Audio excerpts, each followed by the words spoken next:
ਅਸੀਂ ਬੰਦ ਦਾ ਸਮਰਥਨ ਕਰਦੇ ਹਾਂ, ਪਰ ਅਸੀਂ ਦੁਕਾਨਦਾਰ ਭਾਈ ਵੀਰਾਂ ਨੂੰ ਸਾਰਿਆਂ ਨੂੰ ਬੇਨਤੀ ਕੀਤੀ, ਭਾਈ ਦੁਕਾਨਾਂ ਖੋਲੋ, ਆਪਣੇ ਕੰਮ ਆਪਣੇ ਕਾਰੋਬਾਰ ਕਰੋ। ਬੰਦ ਕਾਹਦਾ? ਲੇਕਿਨ ਫਿਰ ਵੀ ਜੇ ਪੰਜਾਬ ਨੂੰ ਇਹ ਅਲੱਗ ਦੇਸ਼ ਜਾਂ ਅਲੱਗ ਰਾਜ ਦੀ ਤਰ੍ਹਾਂ ਦੇਖਦੇ ਆ ਤੇ ਸਾਨੂੰ ਨਹੀਂ ਲੱਗਦਾ ਕਿ ਜਿਹੜਾ ਮੋਦੀ ਆ ਉਹ ਮੋਦੀ ਤੋਂ ਔਰ ਹਿਟਲਰ ਦੇ ਵਿੱਚ ਕੋਈ ਫਰਕ ਆ। ਤੇ ਦੀਪ ਸਿੱਧੂ ਬਾਈ ਦੀ ਕਮੀ ਤਾਂ ਬਹੁਤ ਰੜਕ ਰਹੀ ਆ। ਅੱਜ ਮੈਂ ਘਰੋਂ ਜਦੋਂ ਨਿਕਲਿਆ, ਮੈਂ ਤਿਆਰ ਹੋਇਆ, ਮੈਂ ਕਿਹਾ ਘਰਦੀ ਨੂੰ ਕਿ ਮੈਨੂੰ ਅੱਜ ਪੈਂਟ ਕਮੀਜ਼ ਦੇ ਦੇ। ਮੋਰਚੇ ਦੇ ਡਰਮਾਂ 'ਚੋਂ ਪਾਣੀ ਲੈ ਕੇ ਦੀਪ ਸਿੱਧੂ ਨਹਾ ਕੇ ਸਾਡੇ ਕੋਲ ਉਹਨੇ ਪੈਂਟ ਪਾਉਣੀ, ਕਮੀਜ਼ ਪਾਉਣੀ ਆ, ਟਾਈ ਲਾ ਕੇ ਤੋਂ ਸੋਹਣਾ ਜਿੱਦਾਂ ਸ਼ਰਟ ਕਰਨਾ ਪਕੜਦਾ ਸੀ ਬਾਊ ਬਣ ਕੇ। ਅਸੀਂ ਅੱਜ ਮੈਂ ਦੀਪ ਸਿੱਧੂ ਕਰਕੇ ਇਹ ਮੈਂ ਪੈਂਟ ਸ਼ਰਟ ਪਾ ਕੇ ਆਇਆ। ਫਿਰ ਉਹਨੇ ਕਹਿਣਾ, ਉਹਨੇ ਚਾਹ ਲਿਆਓ, ਕੌਲੀਆਂ ਬਾਟਿਆਂ, ਸਾਡੇ ਨਾਲ ਚਾਹ ਪੀਣੀ। ਸਾਨੂੰ ਲੱਗਦਾ ਹੀ ਨਹੀਂ ਸੀ ਉਹ ਕੋਈ ਬਾਲੀਵੁੱਡ ਦਾ ਸਟਾਰ ਆ ਜਾਂ ਕੋਈ ਵੱਡਾ ਸਟਾਰ ਆ, ਉਹਦੇ 'ਚ ਹੈ ਹੀ ਨਹੀਂ ਸੀ। ਪੰਜਾਬ ਸਰਕਾਰ 'ਚ ਵੀ ਕਿਤੇ ਨਾ ਕਿਤੇ ਕਮੀ ਆ। ਜੇ ਮੇਰੇ ਘਰ ਦੇ ਅੰਦਰ ਕੋਈ ਦੂਸਰਾ ਬੰਦਾ ਆ ਕੇ ਹਮਲਾ ਕਰ ਜਾਂਦਾ ਆ, ਮੇਰੇ ਕੋਲ ਜੋ ਡਿਫੈਂਸ ਦੇ ਲਈ ਮਤਲਬ ਜੋ ਹੈਗਾ ਮੈਨੂੰ ਉਹ ਕਰਨਾ ਚਾਹੀਦਾ ਆ। ਇਹ ਕਿਤੇ ਨਾ ਕਿਤੇ ਇਹ ਤੁਹਾਡੇ ਹੁੰਦੇ ਹੋਏ ਵੀ ਪੰਜਾਬ ਦੀ ਬਾਰਡਰ ਦੇ ਅੰਦਰ ਆ ਕੇ ਕਿੱਦਾਂ ਹਰਿਆਣੇ ਵਾਲੇ ਹਮਲਾ ਕਰੀ ਜਾਂਦੇ ਆ।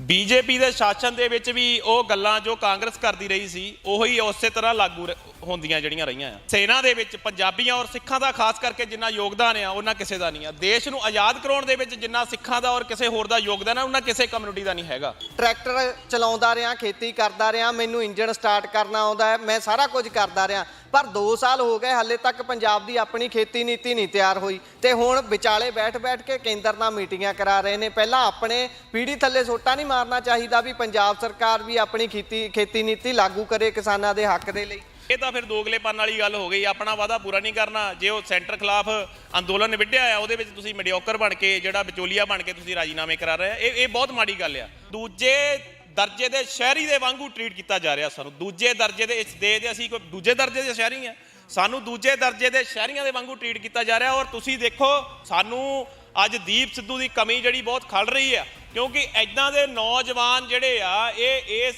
ਦੁਨੀਆ ਤੇ ਬਾਰ-ਬਾਰ ਜਾਂ ਜਲਦੀ ਨਹੀਂ ਆਉਂਦੇ। ਬਹੁਤ ਰੇਅਰ ਇੱਦਾਂ ਦੇ ਨੌਜਵਾਨ ਹੁੰਦੇ ਆ। ਉਹਦੇ ਇਹਨਾਂ ਲੀਡਰਾਂ 'ਚ ਸਾਰਿਆਂ 'ਚ ਰਾਜਨੀਤਿਕ ਪਾਰਟੀਆਂ ਹੋ ਗਈਆਂ ਜਾਂ ਸਾਡੀਆਂ ਯੂਨੀਅਨਾਂ ਹੋ ਗਈਆਂ, ਕਿਸੇ 'ਚ ਕੋਈ ਉਹ ਗੱਲ ਨਹੀਂ। ਉਹਦੇ 'ਚ ਉਹ ਗੱਲ ਸੀ ਤਾਂ ਉਹਨੂੰ ਸਰਕਾਰ ਨੇ ਉਹਨੂੰ ਕਿਹਾ ਯੂਨੀਅਨਾਂ ਨੂੰ ਕਿ ਇਹਨੂੰ ਪਾਸੇ ਕਰ ਦਿਓ। ਮੋਰਚੇ ਤੋਂ ਉਹਨੂੰ ਹਟਾਇਆ ਗਿਆ। ਅਸੀਂ ਸਾਰੇ ਉਹਦੇ ਖਿਲਾਫ ਪ੍ਰਦਰਸ਼ਨ ਕੀਤਾ। ਅਸੀਂ ਸਾਰੇ ਨੌਜਵਾਨ ਦੀਪ ਸਿੱਧੂ ਦੇ ਨਾਲ ਸੀ ਹਾਂ ਤੇ ਰਵਾਂਗੇ। ਅਸੀਂ ਇਕੱਲੇ ਨਹੀਂ ਹੋਣਾ ਚਾਹੁੰਦੇ। ਜਿਹੜੀਆਂ 32 ਜਥੇਬੰਦੀਆਂ ਨੇ ਕਾਲ ਦਿੱਤੀ ਆ, ਅਸੀਂ ਉਹਨਾਂ ਦਾ ਸਨਮਾਨ ਕਰਦੇ ਹਾਂ। ਹਜੇ ਵੀ ਭੁੱਲੇ ਰਾਹ ਤੇ ਆ ਜਾਓ, ਹਜੇ ਵੀ ਇੱਕ ਹੋ ਜਾਓ, ਇੱਕ ਹੋ ਕੇ ਤੁਰੀਏ। ਆਪਣੇ ਏਕੇ ਨਹੀਂ ਆਪਾਂ ਨੂੰ ਬਚਾਉਣਾ। ਇਕੱਲੇ ਹੋਵਾਂਗੇ ਤਾਂ ਪਿੰਡਾਂ 'ਚ ਖਿਲਾਰ ਦਿੱਤੇ ਜਾਓਗੇ, ਤੁਸੀਂ ਮਾਰ ਦਿੱਤੇ ਜਾਓਗੇ। ਇਹਨਾਂ ਦੀ CID ਸਾਡੇ ਘਰਾਂ ਦੇ ਵਿੱਚ ਆ ਕੇ ਸਾਨੂੰ ਪੁੱਛਦੇ ਆ ਤੁਸੀਂ ਜ਼ਿਲ੍ਹੇ ਤੋਂ ਬਾਹਰ ਕਿੱਥੇ ਜਾਣਾ, ਤੁਸੀਂ ਕਿੱਥੇ ਰਿਸ਼ਤੇਦਾਰੀਆਂ 'ਚ ਜਾਣਾ, ਤੁਸੀਂ ਸਾਨੂੰ ਨਿਕਲ ਨਹੀਂ ਦਿੰਦੇ ਤੇ ਸਾਨੂੰ ਬਾਰ-ਬਾਰ ਪਰੇਸ਼ਾਨ ਕੀਤਾ ਜਾਂਦਾ। ਪਰ ਦਫ਼ਤਰਾਂ 'ਚ ਜਾ ਕੇ ਸਾਡੇ ਉਂਗਲਾਂ ਦੇ ਨਿਸ਼ਾਨ, ਸਾਨੂੰ ਮੁਜਰਮਾਂ ਵਾਂਗੂ ਬਿਠਾ ਕੇ ਮੇਰੇ ਪੈਰਾਂ ਦੇ ਨਿਸ਼ਾਨ ਲੈ ਗਏ।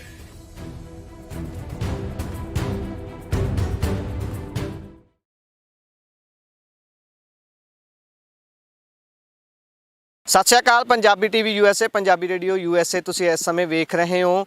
ਕਿਸਾਨ ਇੱਕ ਵਾਰ ਮੁੜ ਤੋਂ ਅੰਦੋਲਨ ਕਰਨ ਦੇ ਲਈ ਗਠਿਤ ਹੋ ਰਹੇ ਨੇ, ਇਕੱਠੇ ਹੋ ਰਹੇ ਨੇ। ਸ਼ੰਭੂ ਬਾਰਡਰ ਤੇ 13 ਤਰੀਕ ਤੋਂ ਲਗਾਤਾਰ ਕਿਸਾਨ ਸੰਘਰਸ਼ ਕਰ ਰਹੇ ਨੇ ਦਿੱਲੀ ਪਹੁੰਚਣ ਦਾ ਤੇ ਦਿੱਲੀ ਜਾ ਕੇ ਆਪਣੀਆਂ ਹੱਕੀ ਮੰਗਾਂ ਜਿਹੜੀਆਂ ਨੇ ਉਹਨਾਂ ਦੇ ਲਈ ਪ੍ਰਦਰਸ਼ਨ ਕਰਨ ਦਾ ਅਤੇ ਮੰਗ ਪੱਤਰ ਦੇਣ ਦਾ। ਪਰ ਉਹਨਾਂ ਨੂੰ ਸ਼ੰਭੂ ਬਾਰਡਰ ਤੇ ਹੀ ਰੋਕਿਆ ਜਾਂਦਾ ਹੈ। ਉਸ ਤੋਂ ਬਾਅਦ ਲਗਾਤਾਰ ਉੱਥੇ ਹੀ ਆਪਸੀ ਖਿੱਚੋਤਾਣ ਹੋ ਰਹੀ ਹੈ। ਚੌਥੇ ਗੇੜ ਦੀ ਮੀਟਿੰਗ ਦੇ ਲਈ ਵੀ ਸੱਦਿਆ ਗਿਆ ਸੀ ਤੇ ਇੱਕ ਵਾਰ ਮੁੜ ਤੋਂ ਪੰਜਾਬ ਦੇ ਵਿੱਚ ਜਿਹੜਾ ਦੂਸਰਾ ਧੜਾ ਕਿਸਾਨਾਂ ਦਾ ਉਹਨਾਂ ਦੇ ਵੱਲੋਂ ਬੰਦ ਦੀ ਕਾਲ ਦਿੱਤੀ ਗਈ ਸੀ, ਜਿਹੜੀਆਂ ਜਥੇਬੰਦੀਆਂ ਨਾਲ ਦਿੱਲੀ ਜਾਣ ਦੇ ਲਈ ਨਹੀਂ ਤੁਰੀਆਂ ਸੀ। ਸਾਡੇ ਨਾਲ ਇੱਥੇ ਪੰਜਾਬ ਦੇ ਨੌਜਵਾਨ ਮੌਜੂਦ ਨੇ। ਅਸੀਂ ਇਸ ਸਮੇਂ ਵਿਧੀਪੁਰ ਫਾਟਕ ਜਲੰਧਰ ਦੇ ਵਿੱਚ ਖੜੇ ਹਾਂ। ਇਸ ਜਗ੍ਹਾ ਤੋਂ ਗੱਲਬਾਤ ਉਹਨਾਂ ਦੇ ਨਾਲ ਕਰਨ ਦੀ ਕੋਸ਼ਿਸ਼ ਕਰਾਂਗੇ, ਜਾਣਾਂਗੇ ਕਿ ਕੀ ਵਿਚਾਰ ਰੱਖਦੇ ਨੇ ਉਹ ਨਵੇਂ ਕਿਸਾਨ ਅੰਦੋਲਨ ਦੇ ਬਾਰੇ ਤੇ ਕੀ ਲੱਗਦਾ ਹੈ ਕਿ ਕਾਰਪੋਰੇਟ ਘਰਾਣਾ ਹਾਵੀ ਕਿਵੇਂ ਹੋ ਰਿਹਾ ਹੈ, ਜਿਵੇਂ ਉਹ ਪਹਿਲਾਂ ਗੱਲ ਵੀ ਕਰ ਰਹੇ ਸੀ। ਸਾਰੀ ਸੁਣਾਂਗੇ। ਸਭ ਤੋਂ ਪਹਿਲਾਂ ਵਾਹਿਗੁਰੂ ਜੀ ਕਾ ਖਾਲਸਾ, ਵਾਹਿਗੁਰੂ ਜੀ ਕੀ ਫਤਿਹ। ਵਾਹਿਗੁਰੂ ਜੀ ਕਾ ਖਾਲਸਾ, ਵਾਹਿਗੁਰੂ ਜੀ ਕੀ ਫਤਿਹ ਜੀ। ਸੋ ਕੀ ਕਹੋਗੇ ਤੁਸੀਂ? ਅੱਜ ਜਿਵੇਂ ਬੰਦ ਦੀ ਕਾਲ ਦਿੱਤੀ ਗਈ ਸੀ, ਜਿਹੜੀਆਂ ਜਥੇਬੰਦੀਆਂ ਕਿਸਾਨ ਅੰਦੋਲਨ ਦੇ ਵਿੱਚ ਨਾਲ ਤਾਂ ਨੇ, ਸਮਰਥਨ ਤਾਂ ਦੇ ਰਹੀਆਂ ਨੇ, ਪਰ ਉਹ ਹਾਲੇ ਤੱਕ ਸ਼ੰਭੂ ਬਾਰਡਰ ਜਾਂ ਦਿੱਲੀ ਜਾਣ ਦੇ ਲਈ ਨਹੀਂ ਤੁਰੀਆਂ।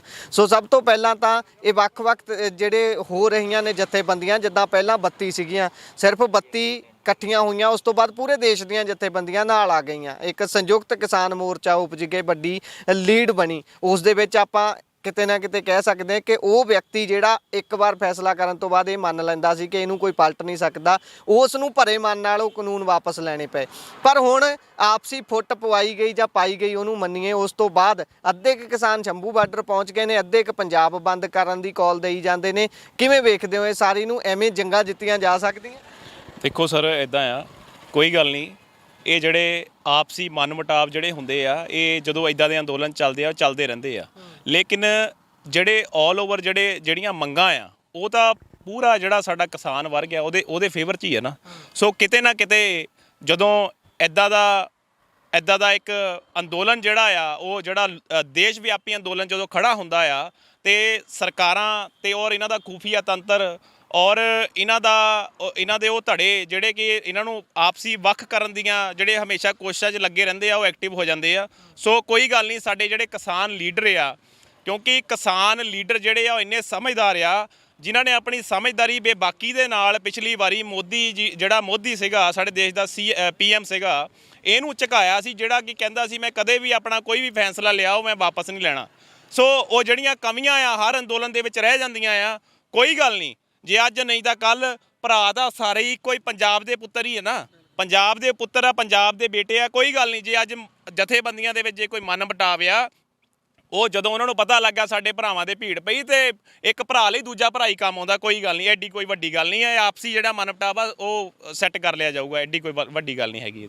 ਸੋ ਇਹ ਵੀ ਵੇਖਣ ਵਾਲੀ ਗੱਲ ਹੋਊਗੀ। ਪਰ ਇੱਕ ਹੋਰ ਗੱਲ ਇੱਥੇ ਆਉਂਦੀ ਹੈ ਕਿ ਜਿਸ ਤਰੀਕੇ ਦੇ ਨਾਲ ਸ਼ੰਭੂ ਬਾਰਡਰ ਤੇ ਲਗਾਤਾਰ 13 ਤਰੀਕ ਤੋਂ ਸੰਘਰਸ਼ ਚੱਲ ਰਿਹਾ ਹੈ, ਉਹਦੇ ਵਿੱਚ ਉਹ ਪੰਜਾਬ ਦੀ ਟੈਰੀਟਰੀ ਹੈ, ਪੰਜਾਬ ਦਾ ਏਰੀਆ ਹੈ। ਉੱਧਰ ਆ ਕੇ ਹਰਿਆਣੇ ਦੀ ਜਿਹੜੀ ਸਰਕਾਰ ਹੈ, ਹਰਿਆਣੇ ਦਾ ਪ੍ਰਸ਼ਾਸਨ ਹੈ, ਉਹਨਾਂ ਦੇ ਡਰੋਨ ਪੰਜਾਬੀਆਂ ਦੇ ਉੱਪਰ ਹੀ ਹਮਲਾ ਕਰ ਰਹੇ ਨੇ। ਪਰ ਕੱਲ ਤੱਕ ਇਸ ਤੇ CM ਪੰਜਾਬ ਦਾ ਬਿਲਕੁਲ ਸ਼ਾਂਤ ਸੀ। ਪੰਜਾਬ ਦੇ ਕਿਸੇ ਵੀ ਅਧਿਕਾਰੀ ਦੇ ਵੱਲੋਂ ਜਾਂ ਫਿਰ ਵੱਡੇ ਜਿਹੜੇ CM ਨੇ ਜਾਂ ਅਹੁਦੇਦਾਰ ਨੇ, ਉਹਨਾਂ ਦੇ ਵੱਲੋਂ ਕੋਈ ਬਿਆਨ ਨਹੀਂ ਆਇਆ। ਕੀ ਕਹੋਗੇ ਇਸ ਤਰੀਕੇ ਦੇ ਨਾਲ? ਤਾਂ ਫਿਰ ਪੰਜਾਬ ਦੇ ਉੱਪਰ ਕਿਸੇ ਤਰੀਕੇ ਦਾ ਅਟੈਕ ਕਰੀ ਜਾਣਗੇ, ਤੇ ਇੱਦਾਂ ਬੋਲਣਾ ਇਹਨਾਂ ਦਾ ਹੱਕ ਨਹੀਂ ਗਾ, ਇਹਨਾਂ ਦਾ ਕਹਿਣਾ ਫਰਜ਼ ਨਹੀਂ ਕਿ ਜਿਨ੍ਹਾਂ ਲੋਕਾਂ ਤੇ ਅਸੀਂ ਸ਼ਾਸਨ ਕਰਦੇ ਹਾਂ, ਜਿਨ੍ਹਾਂ ਲੋਕਾਂ ਲਈ ਅਸੀਂ ਨੀਤੀਆਂ ਬਣਾਉਣੀਆਂ ਨੇ, ਉਹਨਾਂ ਦੇ ਉੱਪਰ ਹੀ ਹਮਲੇ ਹੋਈ ਜਾਂਦੇ ਨੇ ਤੇ ਚੁੱਪ ਬੈਠੇ ਹੋਏ ਨੇ। ਇਸ ਨੂੰ ਕਿਵੇਂ ਵੇਖਦੇ ਹੋ? ਦੇਖੋ ਸਰ, ਇਦਾਂ ਆ, ਪੰਜਾਬ ਦੀ ਦੇਖੋ, ਕਿਸਾਨ ਤਾਂ ਉੱਥੇ ਅੰਦੋਲਨ ਕਰ ਰਹੇ ਆ। ਕਿਸਾਨਾਂ ਦਾ ਕੰਮ ਆ ਅੰਦੋਲਨ ਕਰਨਾ, ਐਜੀਟੇਸ਼ਨ ਕਰਨਾ। ਉਹਨਾਂ ਨੇ ਜੋ ਆਪਣਾ ਮਿੱਥਿਆ ਟੀਚਾ, ਉਹਨਾਂ ਨੇ ਉੱਥੇ ਪਹੁੰਚਣਾ ਆ। ਔਰ ਕਿਸਾਨਾਂ ਨੂੰ ਰੋਕਣ ਦੇ ਲਈ ਜੋ ਉੱਥੇ ਹੋ ਰਿਹਾ, ਸਾਰੀ ਦੁਨੀਆ ਦੇਖ ਰਹੀ ਆ, ਸਾਰਾ ਦੇਸ਼ ਇਸ ਅੰਦੋਲਨ ਨੂੰ ਦੇਖ ਰਿਹਾ ਆ। ਔਰ ਕਿੱਦਾਂ ਡਰੋਨ ਦੇ ਰਾਹੀਂ ਉੱਥੇ ਹਮਲਾ ਕੀਤਾ ਜਾਂਦਾ ਆ, ਕਿੱਦਾਂ ਰਬੜ ਦੀਆਂ ਗੋਲੀਆਂ ਚਲਾਈਆਂ ਜਾਂਦੀਆਂ ਆ, ਕਿੱਦਾਂ ਸਾਡੇ ਨੌਜਵਾਨਾਂ ਤੇ ਪਾਣੀ ਦੀਆਂ ਬਸ਼ਾਰਾਂ ਕੀਤੀਆਂ ਜਾਂਦੀਆਂ ਆ, ਕਿੱਦਾਂ ਉੱਥੇ ਬੈਰੀਕੇਡ ਲਾਏ ਜਾ ਰਹੇ ਆ, ਕਿੱਦਾਂ ਕਿੱਲਾਂ ਲਾਈ ਜਾ ਰਹੀਆਂ ਆ। ਔਰ ਇਹ ਸਾਰਾ ਕੁਝ ਜਿਹੜਾ ਆ, ਇਹ ਜਿਹੜਾ BJP ਦਾ ਜਿਹੜਾ CM ਹੈਗਾ ਆ ਹਰਿਆਣੇ ਦਾ, ਇਹਦਾ ਤਾਂ ਪਤਾ ਹੀ ਆ ਵੀ ਉਹਦੇ ਇਸ਼ਾਰੇ ਤੇ ਹੋ ਰਿਹਾ ਔਰ BJP ਦੀ ਸ਼ਹਿ ਤੇ ਹੋ ਰਿਹਾ। ਔਰ ਦੂਸਰੀ ਗੱਲ ਤੁਸੀਂ ਕੀਤੀ ਆ, ਇਹ ਤਾਂ ਦੇਖੋ ਡੈਮੋਕ੍ਰੈਟਿਕ ਰਾਈਟ ਆ ਕਿਸੇ ਵੀ ਪਰਸਨ ਦਾ, ਜਦ ਕਿ ਹਾਈ ਕੋਰਟ ਨੇ ਕਿਹਾ ਆ ਵੀ ਤੁਸੀਂ ਉੱਥੇ ਜਾਓ ਔਰ ਇਹਨਾਂ ਨੂੰ ਇੱਕ ਸਪੈਸੀਫਿਕ ਜਗ੍ਹਾ ਦਿੱਤੀ ਜਾਵੇ ਜਿੱਥੇ ਜਾ ਕੇ ਇਹ ਆਪਣੀਆਂ ਮੰਗਾਂ ਜਿਹੜੀਆਂ ਆ ਉਹ ਰੱਖ ਸਕਣ। ਕੇਂਦਰ ਸਰਕਾਰ ਨੇ ਮੰਗੀਆਂ ਵੀ ਆ ਸਪੈਸੀਫਿਕ, ਉਹ ਕਹਿੰਦੇ ਅਸੀਂ ਜੰਤਰ ਮੰਤਰ ਤੇ ਬਾਹਰ ਜਾ ਕੇ ਧਰਨਾ ਕਰਨਾ। ਨਾਲੇ ਕਿਸਾਨਾਂ ਦੀ ਤਾਂ ਇਹ ਗੱਲ ਹੀ ਨਹੀਂ ਸੀ ਵੀ ਉਹਨਾਂ ਨੇ ਸੜਕਾਂ ਰੋਕਣੀਆਂ ਜਾਂ ਕੁਝ ਕਰਨਾ। ਇਹ ਤਾਂ ਹੁਣ ਸਰਕਾਰ ਦੇ ਵੱਲੋਂ ਕੀਤਾ ਜਾ ਰਿਹਾ ਧੱਕੇ ਦੇ ਨਾਲ ਕਿ ਸੜਕ ਹੀ ਰੋਕਣੀ ਹੈ। ਅਸੀਂ ਨੈਸ਼ਨਲ ਹਾਈਵੇ ਦੀ ਅਥਾਰਟੀ ਤੋਂ ਬਿਨਾਂ ਕਿਤੇ ਇੱਕ ਹੰਪ ਜਿਹਾ ਜਿਹੜਾ ਬਣਾਉਂਦੇ ਆ ਉਹ ਵੀ ਨਹੀਂ ਬਣਾ ਸਕਦੇ। ਪਰ ਇਹਨਾਂ ਦੇ ਵੱਲੋਂ ਕੰਕਰੀਟ ਦੀਆਂ ਕੰਧਾਂ 4-4 5-5 ਇੰਚ ਦੀਆਂ ਚੌੜੀਆਂ ਅਤੇ ਉੱਚੀਆਂ 3-3 4-4 ਫੁੱਟ ਦੀਆਂ ਭਰ ਦਿੱਤੀਆਂ ਗਈਆਂ ਨੇ। ਕਿਵੇਂ ਦੇਖਦੇ ਹੋ ਇਹੋ ਜਿਹੀ ਤਾਨਾਸ਼ਾਹੀ ਤੇ ਉਸ ਤੋਂ ਬਾਅਦ ਅਣਮਨੁੱਖੀ ਵਿਵਹਾਰ? ਜਿਹੜੇ ਆਸੂ ਗੈਸ ਦੇ ਗੋਲੇ ਵਰਤੇ ਜਾ ਰਹੇ ਨੇ, ਪੈਪਰ ਸਪਰੇਅ ਜਿਹੜੀ ਉਸ ਦੇ ਵਿੱਚ ਭਰੀ ਹੋਈ ਹੈ ਉਹ ਵਰਤੀ ਜਾ ਰਹੀ ਹੈ, ਜਿਹੜੀ ਕਿ ਬੜੀ ਖਤਰਨਾਕ ਚੀਜ਼ ਹੈ, ਉਹ ਲਗਾਤਾਰ ਉਹਨਾਂ ਤੇ ਵਰਤੀ ਜਾ ਰਹੀ ਹੈ। ਤੇ ਇਸ ਨੂੰ ਲੈ ਕੇ ਕੋਈ ਜਿਹੜੀ ਲਾ ਲਓ ਕਿ ਮਨੁੱਖੀ ਅਧਿਕਾਰਾਂ ਦੀਆਂ ਆਰਗੇਨਾਈਜੇਸ਼ਨਸ ਹੁੰਦੀਆਂ ਨੇ, ਉਹ ਹਾਲੇ ਤੱਕ ਨਹੀਂ ਬੋਲੀਆਂ। ਕਿ ਕਿੱਥੇ ਸੁੱਤੇ ਪਏ ਹੋਏ ਆ? ਦੇਖੋ, ਇੱਦਾਂ ਆ ਕਿ ਪੰਜਾਬ ਦੇ ਨਾਲ ਜਦੋਂ ਪਹਿਲਾਂ ਕਾਂਗਰਸ ਇੱਥੇ ਰਾਜ ਕਰਦੀ ਸੀਗੀ, ਉਦੋਂ ਵੀ ਪੰਜਾਬ ਦੇ ਨਾਲ ਮਤਰੀਮਾ ਵਾਲਾ ਸਲੂਕ ਹੁੰਦਾ ਸੀ।